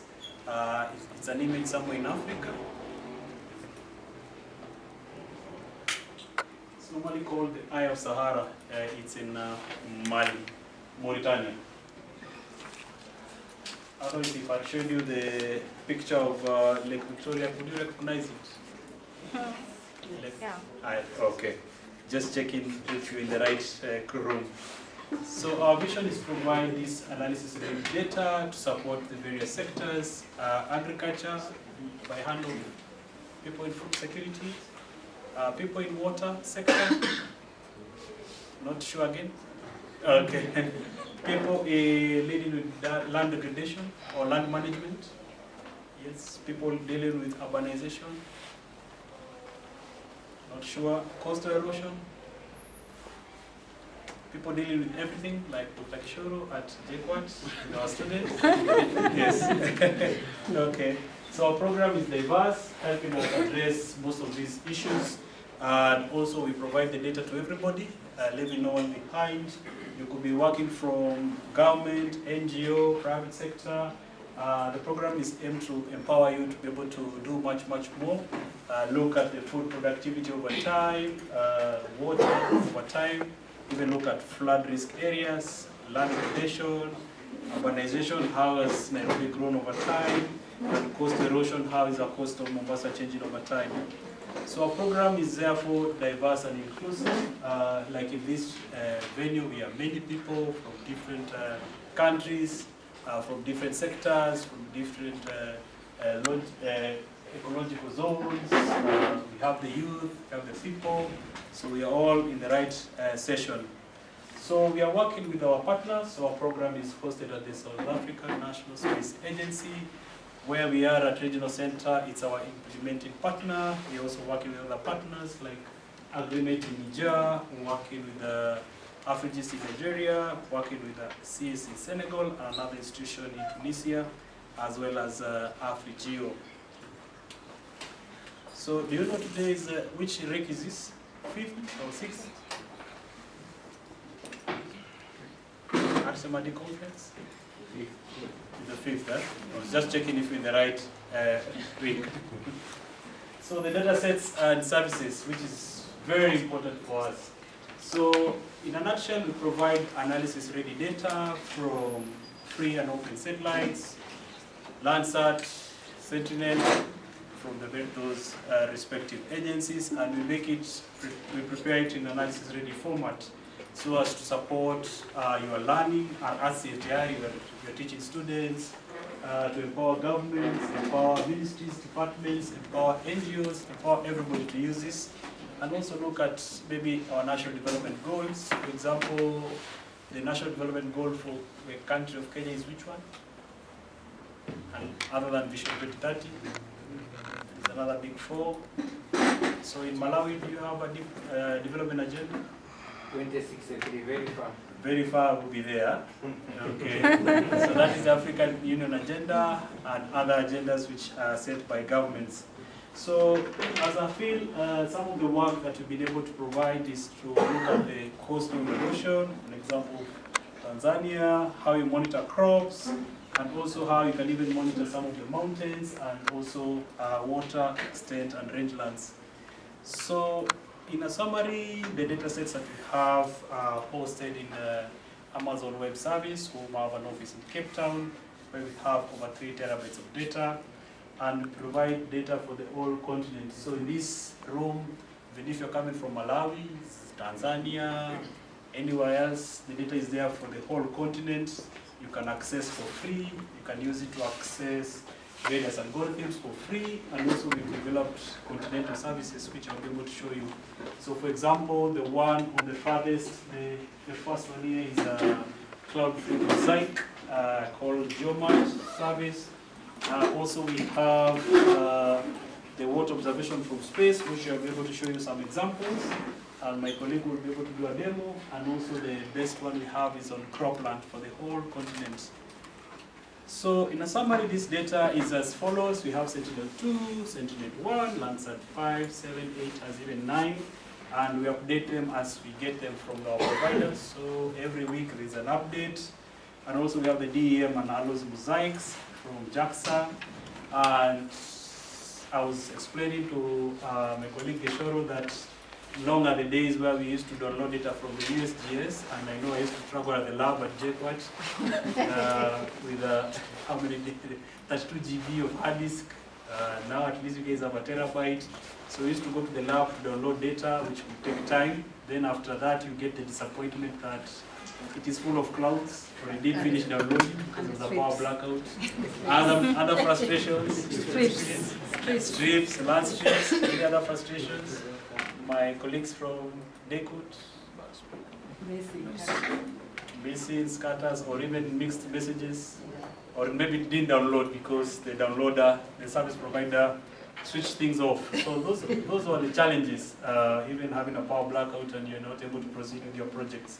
So all that data for the whole continent is available. Can you imagine? For free. So the other part was that after we downloaded at the various institutions, we have to process using ERDAS, Eloise, Idrisi, Kilimanjaro, Idrisi Clarke, which other softwares. They're the ones who are the experts. Those ones you've used. So all those have been processed, the data from level 1 to level 2, which means that over the last 10 or 15 years, the trend has really changed. So we had even developing Sentinel-1 and 2 around 2014 is when they had the conversations, and around 2014 we had Sentinel-1, and Sentinel-2 we had it around 2016, but now 2017 we have all that data, and also the Sentinel-3 to help with oceanography. So there's a lot of trends coming up, and long are the days that we need to download data, and now the data is in that format. So I'm trying to explain the format is that the space agencies, European Space Agency, as well as the US Geological Service and other space agencies like JAXA, the Japanese one, they have searched together and established the metadata standards for processing data. So there's level 1 and level 2. So level 2 is actually ready for use anytime. So we talked about radiometric correction, geometric corrections, all those distortions have been corrected. So the data is there to access, and it's hosted on a web service, Amazon Web Service. So the space we used to invest for that server in the lab is not really important. Now we can invest in the internet and empower our students, researchers, and even the politicians, because now we'll be providing the information that is accurate for them.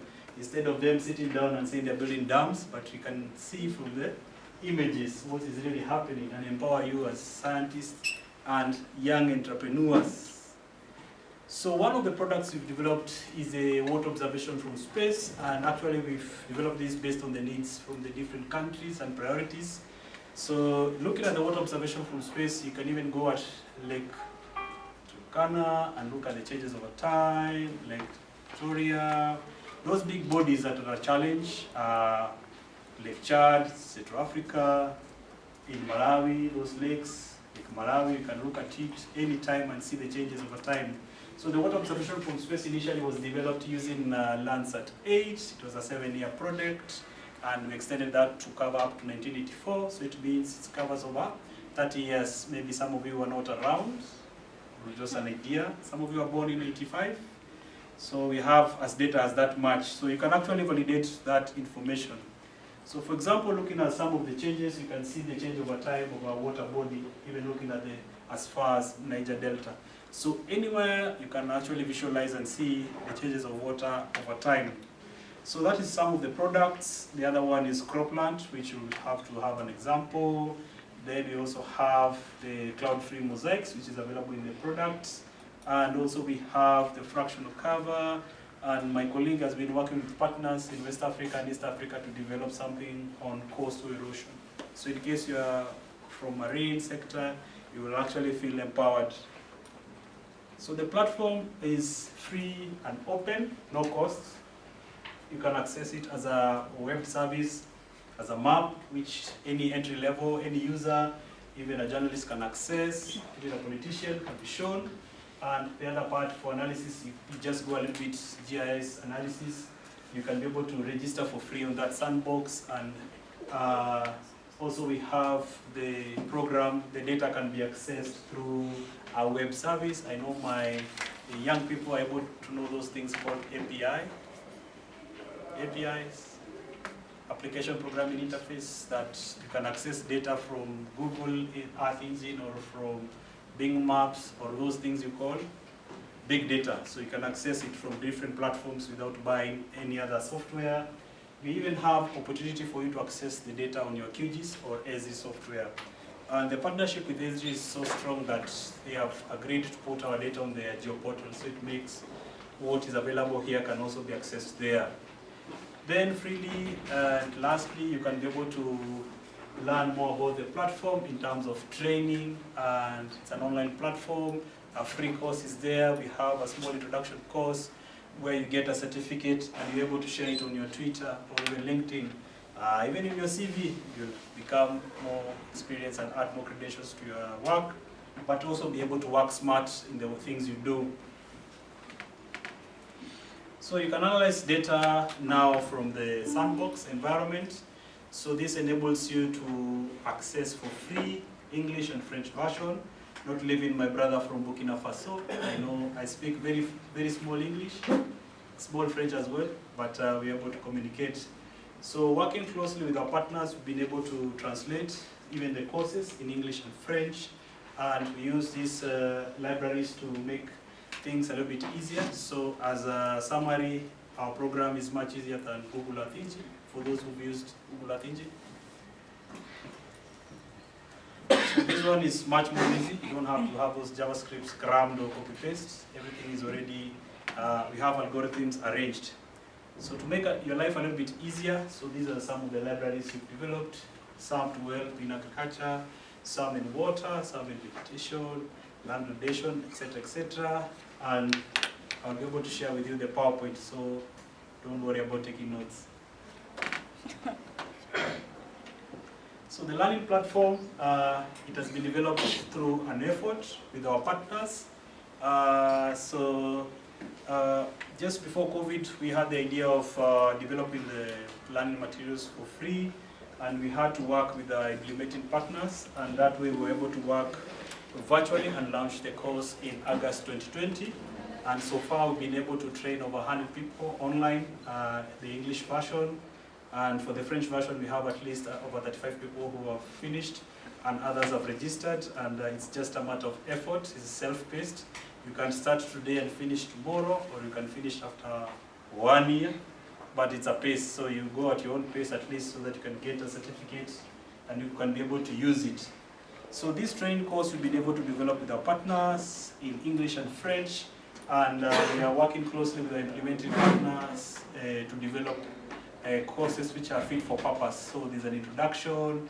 There's also another section where you can learn much more. There's also another one which is now focused on water. We have now another program which we are developing with our partners focused on agriculture. Then also we are looking also at land degradation and just working with the priorities of different countries so that our course will be among the best in the continent to empower everybody so that we leave no country behind out of the 54 or 55 countries. I can leave it to Google. So we also have a help desk as well, so that we're able to support you.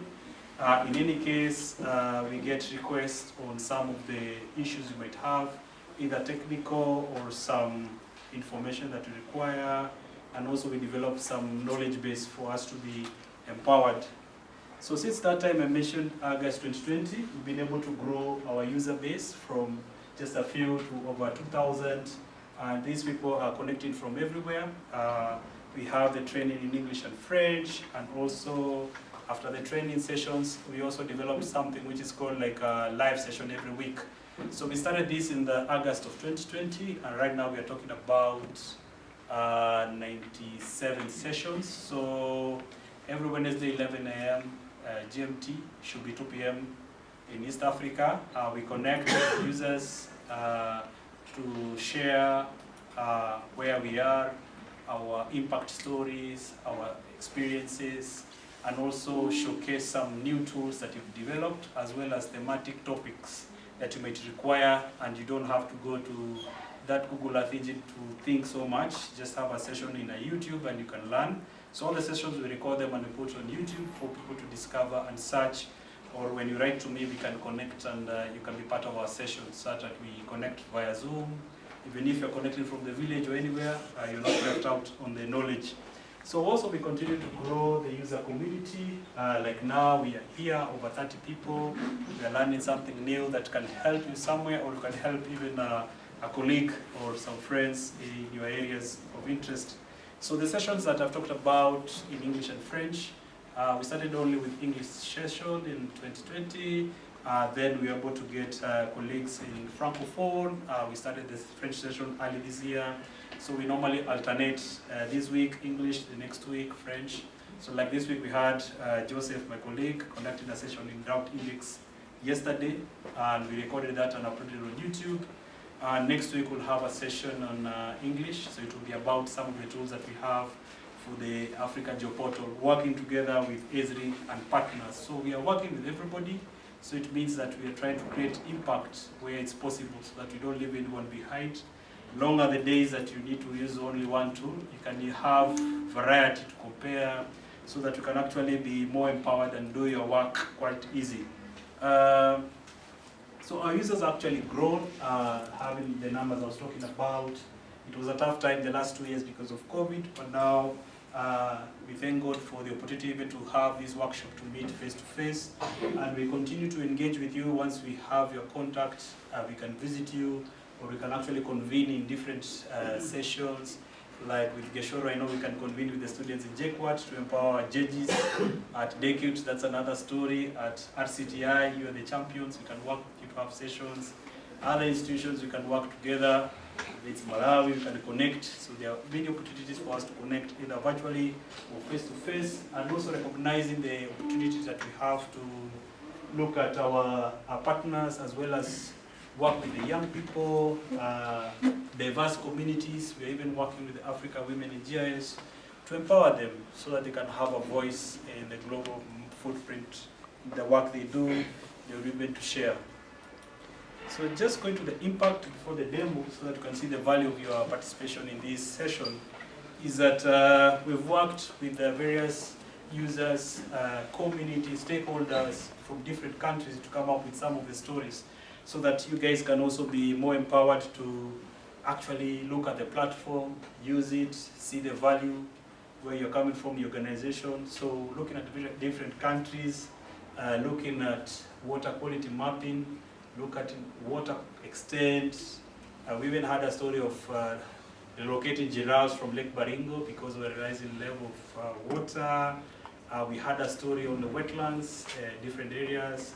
We even had a story on coastal erosion, which is really coming up very well. And the best one is one on mangroves, which I'll be fortunate to play for you a short video so that to just capture your appetite on the program. So Digital Earth Africa, you can use it in different areas. One of them is crop productivity.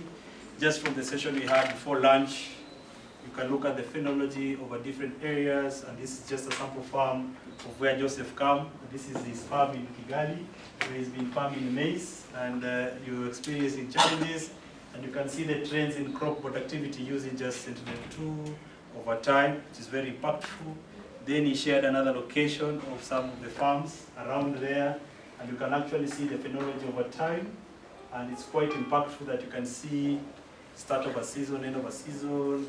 And this is just algorithms borrowed from some of the scientific community that you can actually put them in the platform and make it easy, and your work will just be accessing and changing the coordinates here and there to see the value. So there's also the value proposition for water extent mapping. We have just some examples of Lake Chad, Tanganyika, even looking at Baringo. So there are many water bodies we can look.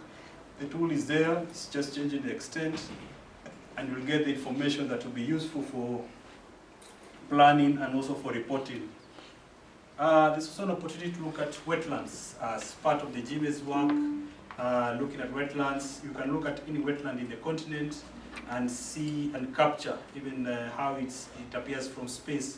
This can be very impactful for your work, because then you can actually see how the scenario has been the last 5, 10 years. Very useful. Then also another example of Okavango, which is quite an extent, covering from Angola, Namibia, and into Botswana, which most of it is 70%. And from there you can see the visualization over time of how the basin is changing. It's very impactful. And you can even see the graph on how these changes have been. And in the next slide, you can actually even see water body, which is just next to the Okavango, called Lake Ngami. And the change is quite interesting, captured from space.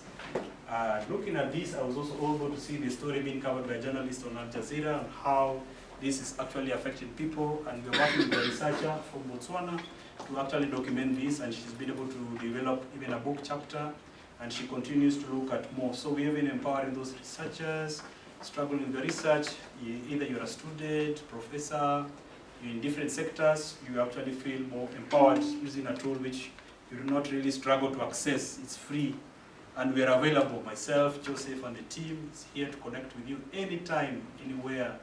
So this is an example of what looking at Lake Chad, very big water body, and you can be able to visualize the change over time, and you can see the different colors, where it's red, it's been dry, where it's blue, it's just very little, so it means there's a lot of drought in the area, and you can work to influence policy, or you can even share some of these with your colleagues and researchers, very impactful.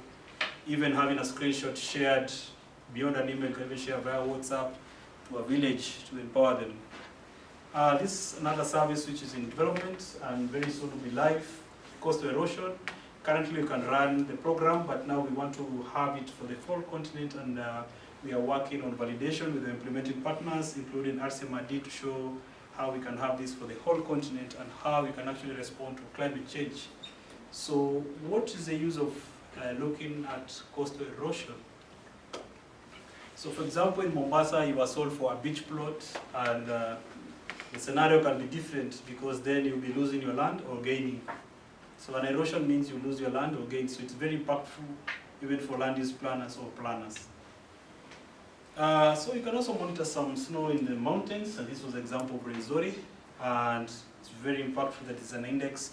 You can actually see at some areas where there's snow, because this is based on different times because of the climate condition.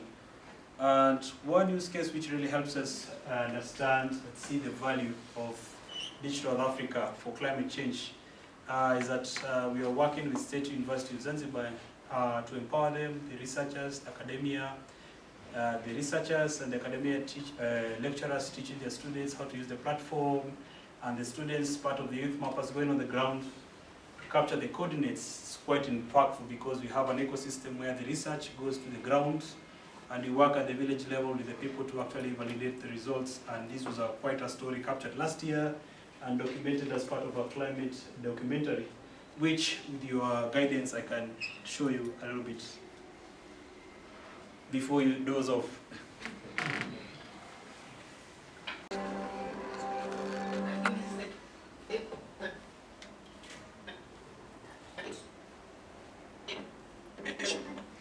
Something in the villages. Without mangrove, after maybe 20, 25 years, Zanzibar will disappear. No, Zanzibar. Natumaini mambo yatabadilika.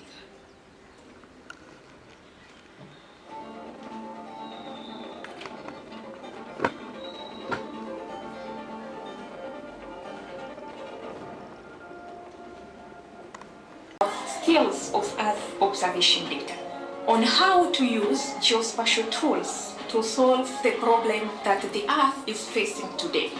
Through these technologies such as Earth observation data, we can have information that show the Earth now and before. And youth mappers to actually be able to That knowledge to instruct others, to teach others, to engage with the groups that perform the activities to reduce the climate change. And as you know, everywhere now the climate change is the issues. So I hope that this will be reduced, but the technology is required for it. at State University of Zanzibar, they are training their students, so the students will be the champions, and one day in the future, this student might be the president of Tanzania or somewhere, so we'll be able to use this to make very good informed decisions. In Africa, which says that alone you can move faster, however, as a village, we can actually move further. We join hands and we join our forces in making sure we combat these climate change issues. This platform is just to empower you to be the next person to talk about this. Then also we continue to engage also with students, student community. For example, we are part of the GIS Day celebrations last year. We were at Jomo Kenyatta University. Very grateful to Bishop for the invitation. You see, if we invited, we come. And also we were at Technical University of Kenya as well around the same time. And also the celebration will be November this year. We can connect, see how we can do that possible. Or even beyond that, we can see how we can connect with your institutions. And also where to get some of this information. This slide will also be shared with you. Our website is there, how you can connect with us, the help desk, and the live sessions every Wednesday at 2 p.m. East Africa time. And we continue to be engaged with you. And also, just as I break and I switch computers, is to thank you for the attention on the theory part.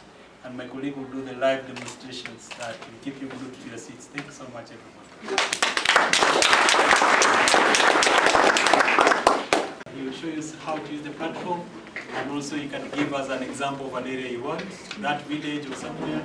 We can see if this thing works. Asante sana Kenneth. Okay, thank you everyone for being here. So, Kenneth has said everything. The Africa is here to make life easy. No need to go search for raw data. Just access decision-related data, run your analysis, get your results, and enjoy your life. So, our data could be accessed through different interfaces, as he said. The first one, which is the easiest one, everyone could deal with it. It's our DE Africa Maps, which is a kind of web mapping. Through it, you don't need to log on, you don't need to pay any money. Through it, you can see our data set and do some similar analysis, preliminary analysis. And like this is the interface. Through it, you can access our data as I can show it. So we can explore our data. If we go to Explorer, the thing this one, Ken said we have a lot of data on our dashboard, on our server, on AWS, and through this interface, what you do, you can connect. We have all ready processed data set from Sentinel images and from Landsat images. And we have also our several annual filters. Those are our annual geomads. We have annual geomads from Landsat and annual geomads from Sentinel. What are annual geomads? Those are a kind of mosaic of already processed images, and those who are aggregated over a given period, 6 months, that's semi-annual geomads, or a year, those are annual geomads. And we have them for Sentinel-2. Let's try for Sentinel-2, see how it looks like. Internet allows.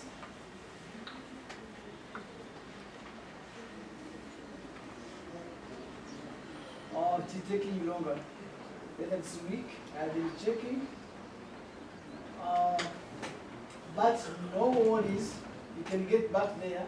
So we have all those geomads from Landsat and Sentinel, but also we have surface temperature. Those are data derived from our partners, especially. We have also some radar data sets. Those are cloud-free data derived mostly from Sentinel images. Why cloud-free? Because radar could penetrate clouds, and those are very useful, especially in West African part where there are always clouds in the dense forests. Imagine someone in Cameroon or in DRC with a lot of forest cover, even ourselves in the western of Rwanda, with the high mountains, we need data that could be crowd-free to monitor severe phenomena. So we have also our famous product. This is what we call water observation from space. As Ken was saying, those products were derived from Landsat 8, and they are freely available via our interface. Let's try if this could be displayed through the network allows. It's taking longer. Okay, no worries. Everyone could try them, so that's I could show you what you have. We have other several products. In terms of agriculture, we could have our crop mask that is covering the whole continent, showing cultivated areas, always free available. And we have other data from our partners, like land cover maps that were indexed to our dashboards with the SRI land cover, with the ESA, that's European Space Agency land cover, and so on. We have meteorological data and the other data sets. All the data could be accessed via our sandbox, but also some simple analysis could be done. Let's try to see if we can see, maybe let's use our new geomap for Landsat 8. Here we are, let's say we are in Nairobi.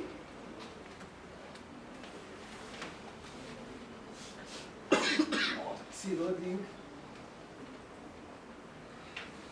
Okay.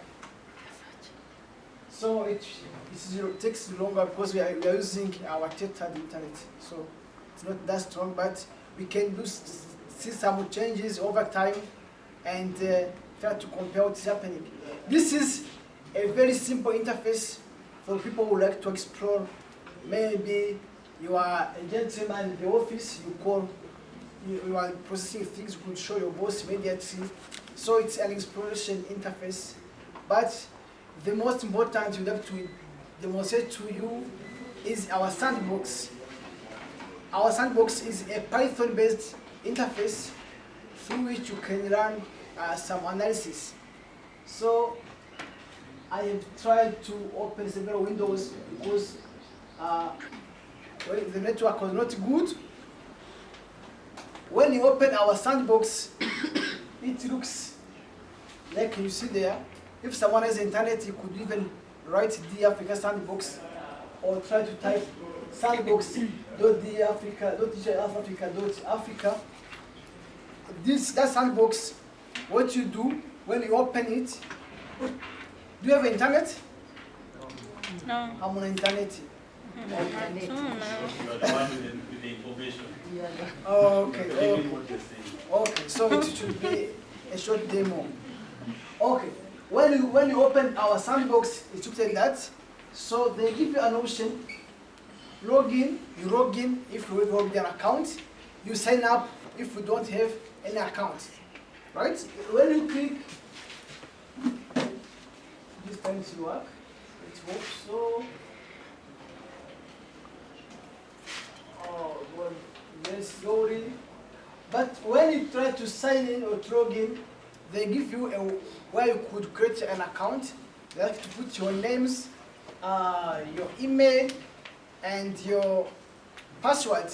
And a verification email is sent to your inbox.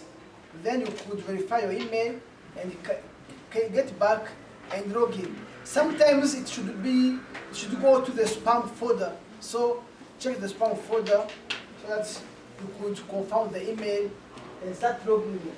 So here you could see I can sign in because I have an account, but for someone who didn't sign in, you need to sign up. When you go to sign up,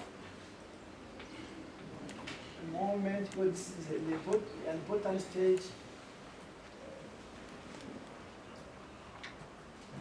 They'll be asking you an email You put your email, we'll be asking you to put your name, because they should identify who's who, and also to put a password. And then when you say sign up, an email is sent to you in your inbox. So I want to spend much time here. Let's go to the core business. So when our sandbox is open, when you've already logged in, so you have this type of interface. But the most important for now is this one. DAfrica has developed several notebooks, codes, functions, algorithms are there already developed and were grouped in folders depending upon what you like to use, what you like to do. The main folders, the most important folders, the first one, we have what you call beginner's code.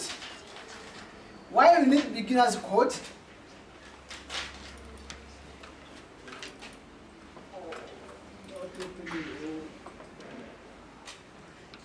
Why those beginner's codes? We need beginner's codes because we know this is a Python-based interface. To me, that at least you should introduce you to Python to make sure that you will be able to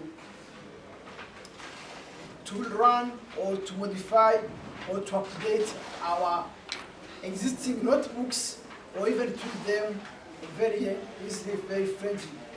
And this, if you go through this, from how to deal with the vector data, how to deal with the tabular data, and how to do some simple analysis in Python, then you have the basics. Secondly, we have we have also what we call frequently used codes. Those are codes that we think are very important to our data processing, and from how to analyze the polygons, how to mask crowds, how to use the pixels. Those are codes that are frequently used during data processing, but also that are frequently used by our users. So we have several notebooks. Here you could see we have almost more than 20 notebooks already available. So the other folder here is you could produce some nest graphs. This was Lex Runga, I think, and it could show you the spatial-temporal evolution of water extent.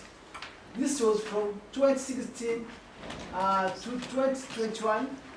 You see, 2018 was the worst year in terms of water extent. By 2021, the lake was recovering. And we could produce some nice animations showing how the water was increasing or decreasing over years. We can also have some nice graphs. You see from 2020 to 2021, the lake was more or less stable, while other years were characterized by changes. So all those notebooks are there. If you specify the location of another lake, you'll be able to retrieve the same information for location, then try to say the water is increasing. We need to use benefit from it, or to avoid flooding. It is decreasing. We need more intervention. So this was for, even if we can have some other nice graphs comparing years and so on. For vegetation also, we can study the phenology, see how the vegetation was behaving over time in a given area, and we say vegetation is under stress or not, and try to understand the phenology of a given region. People in agriculture, if the chlorophyll content is decreasing over time, vegetation is under stress, then we need the intervention, net intervention. If it is good, they'll be good too, and so on. So those codes are already available, and so on. So we can also monitor some urban. This was the case of Nairobi, and they have an SMAP with a kind of accuracy assessment. All those codes are always available. So to wrap up, it was to say that all the maps you've seen Ken was presenting here, all the codes are available via our sandbox. You can log on and try to customize them to your region, and we are here to assist you. Always make your life easy, 24/7. Thank you and be blessed. I could say this.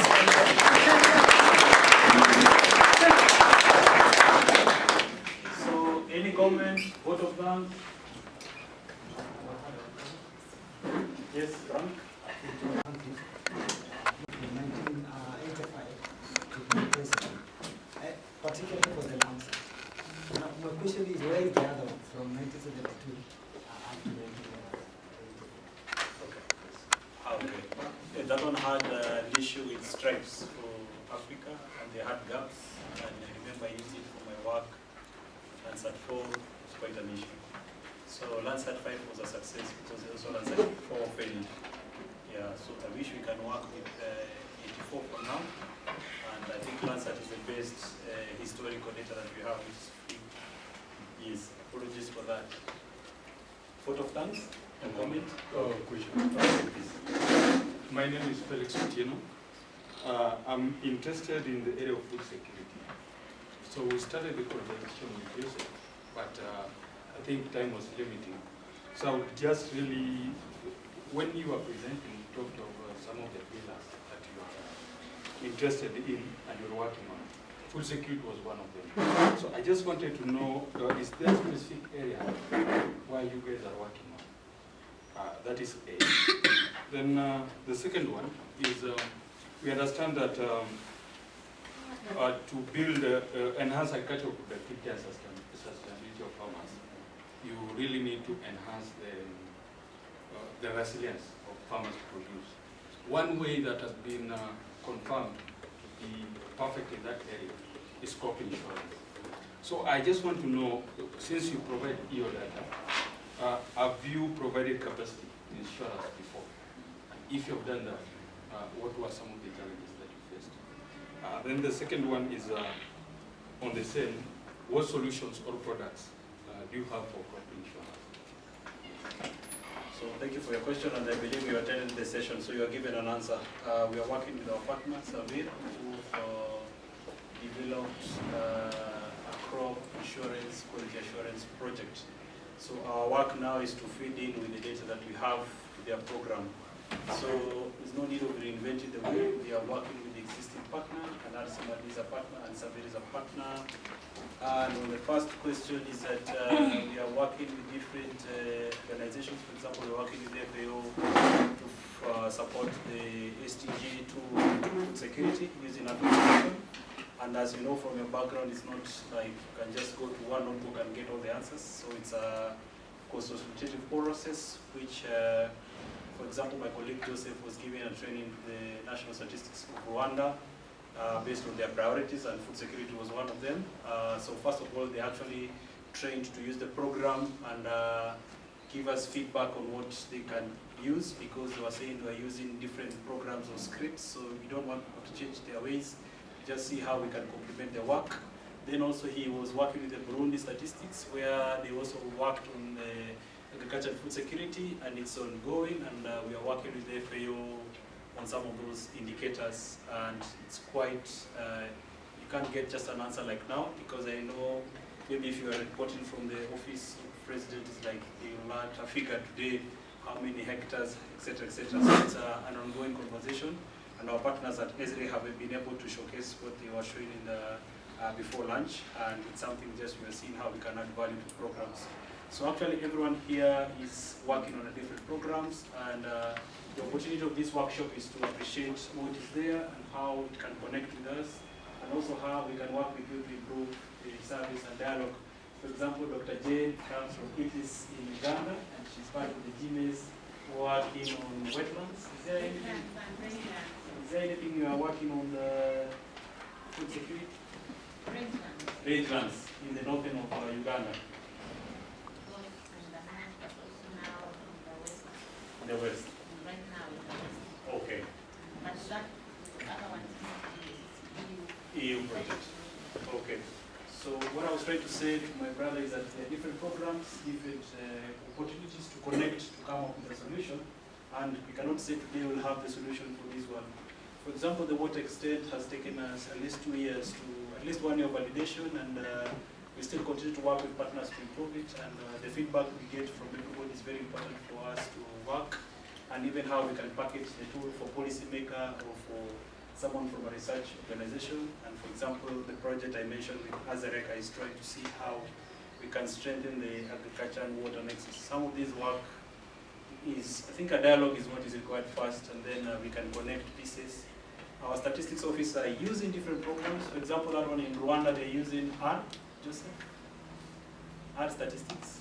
Yes. Yeah, so try to bring them to these notebook environments.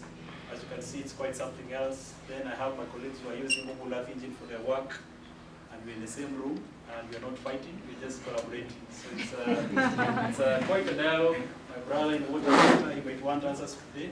It's something we can work together to develop. So we can also look at our expectations, how we can manage them, but work together with everybody as a team. What of plans? Okay. Question? Oh, okay. Like a question or an advice. Good afternoon, everyone. My name is Edmond Kiboro. I'm working for Cosmologic Research Consultancy.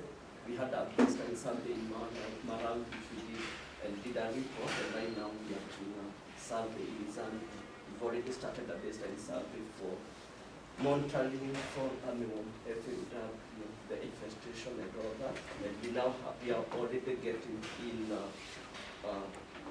data, but I was kind of asking that the secondary data we get from the data you have to complement on our result finding. Okay. Very sure. So thank you for your question. Just before lunch, we had a presentation with my colleague Julius Buyoko from RCMRD. So they are using our platform as part of our work and partnership with FAO.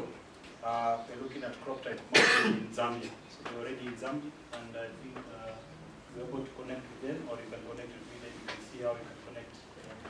Yes, so you see everyone has somewhere where we can connect, and this is the workshop of the moment that I wish it could be twice a year so we can learn much more. Yes. What of plans or questions? Yes. So what of plans? Because we are saying we are late for the workshop.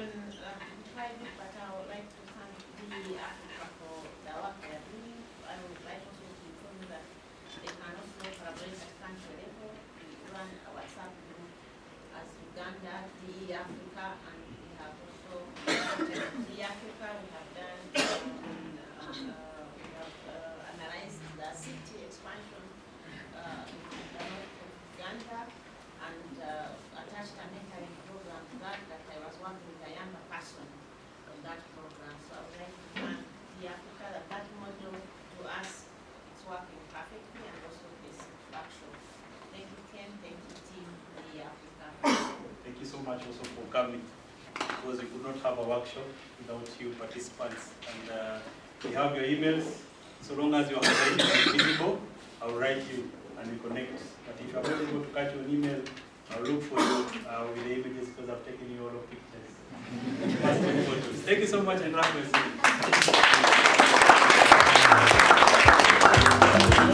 to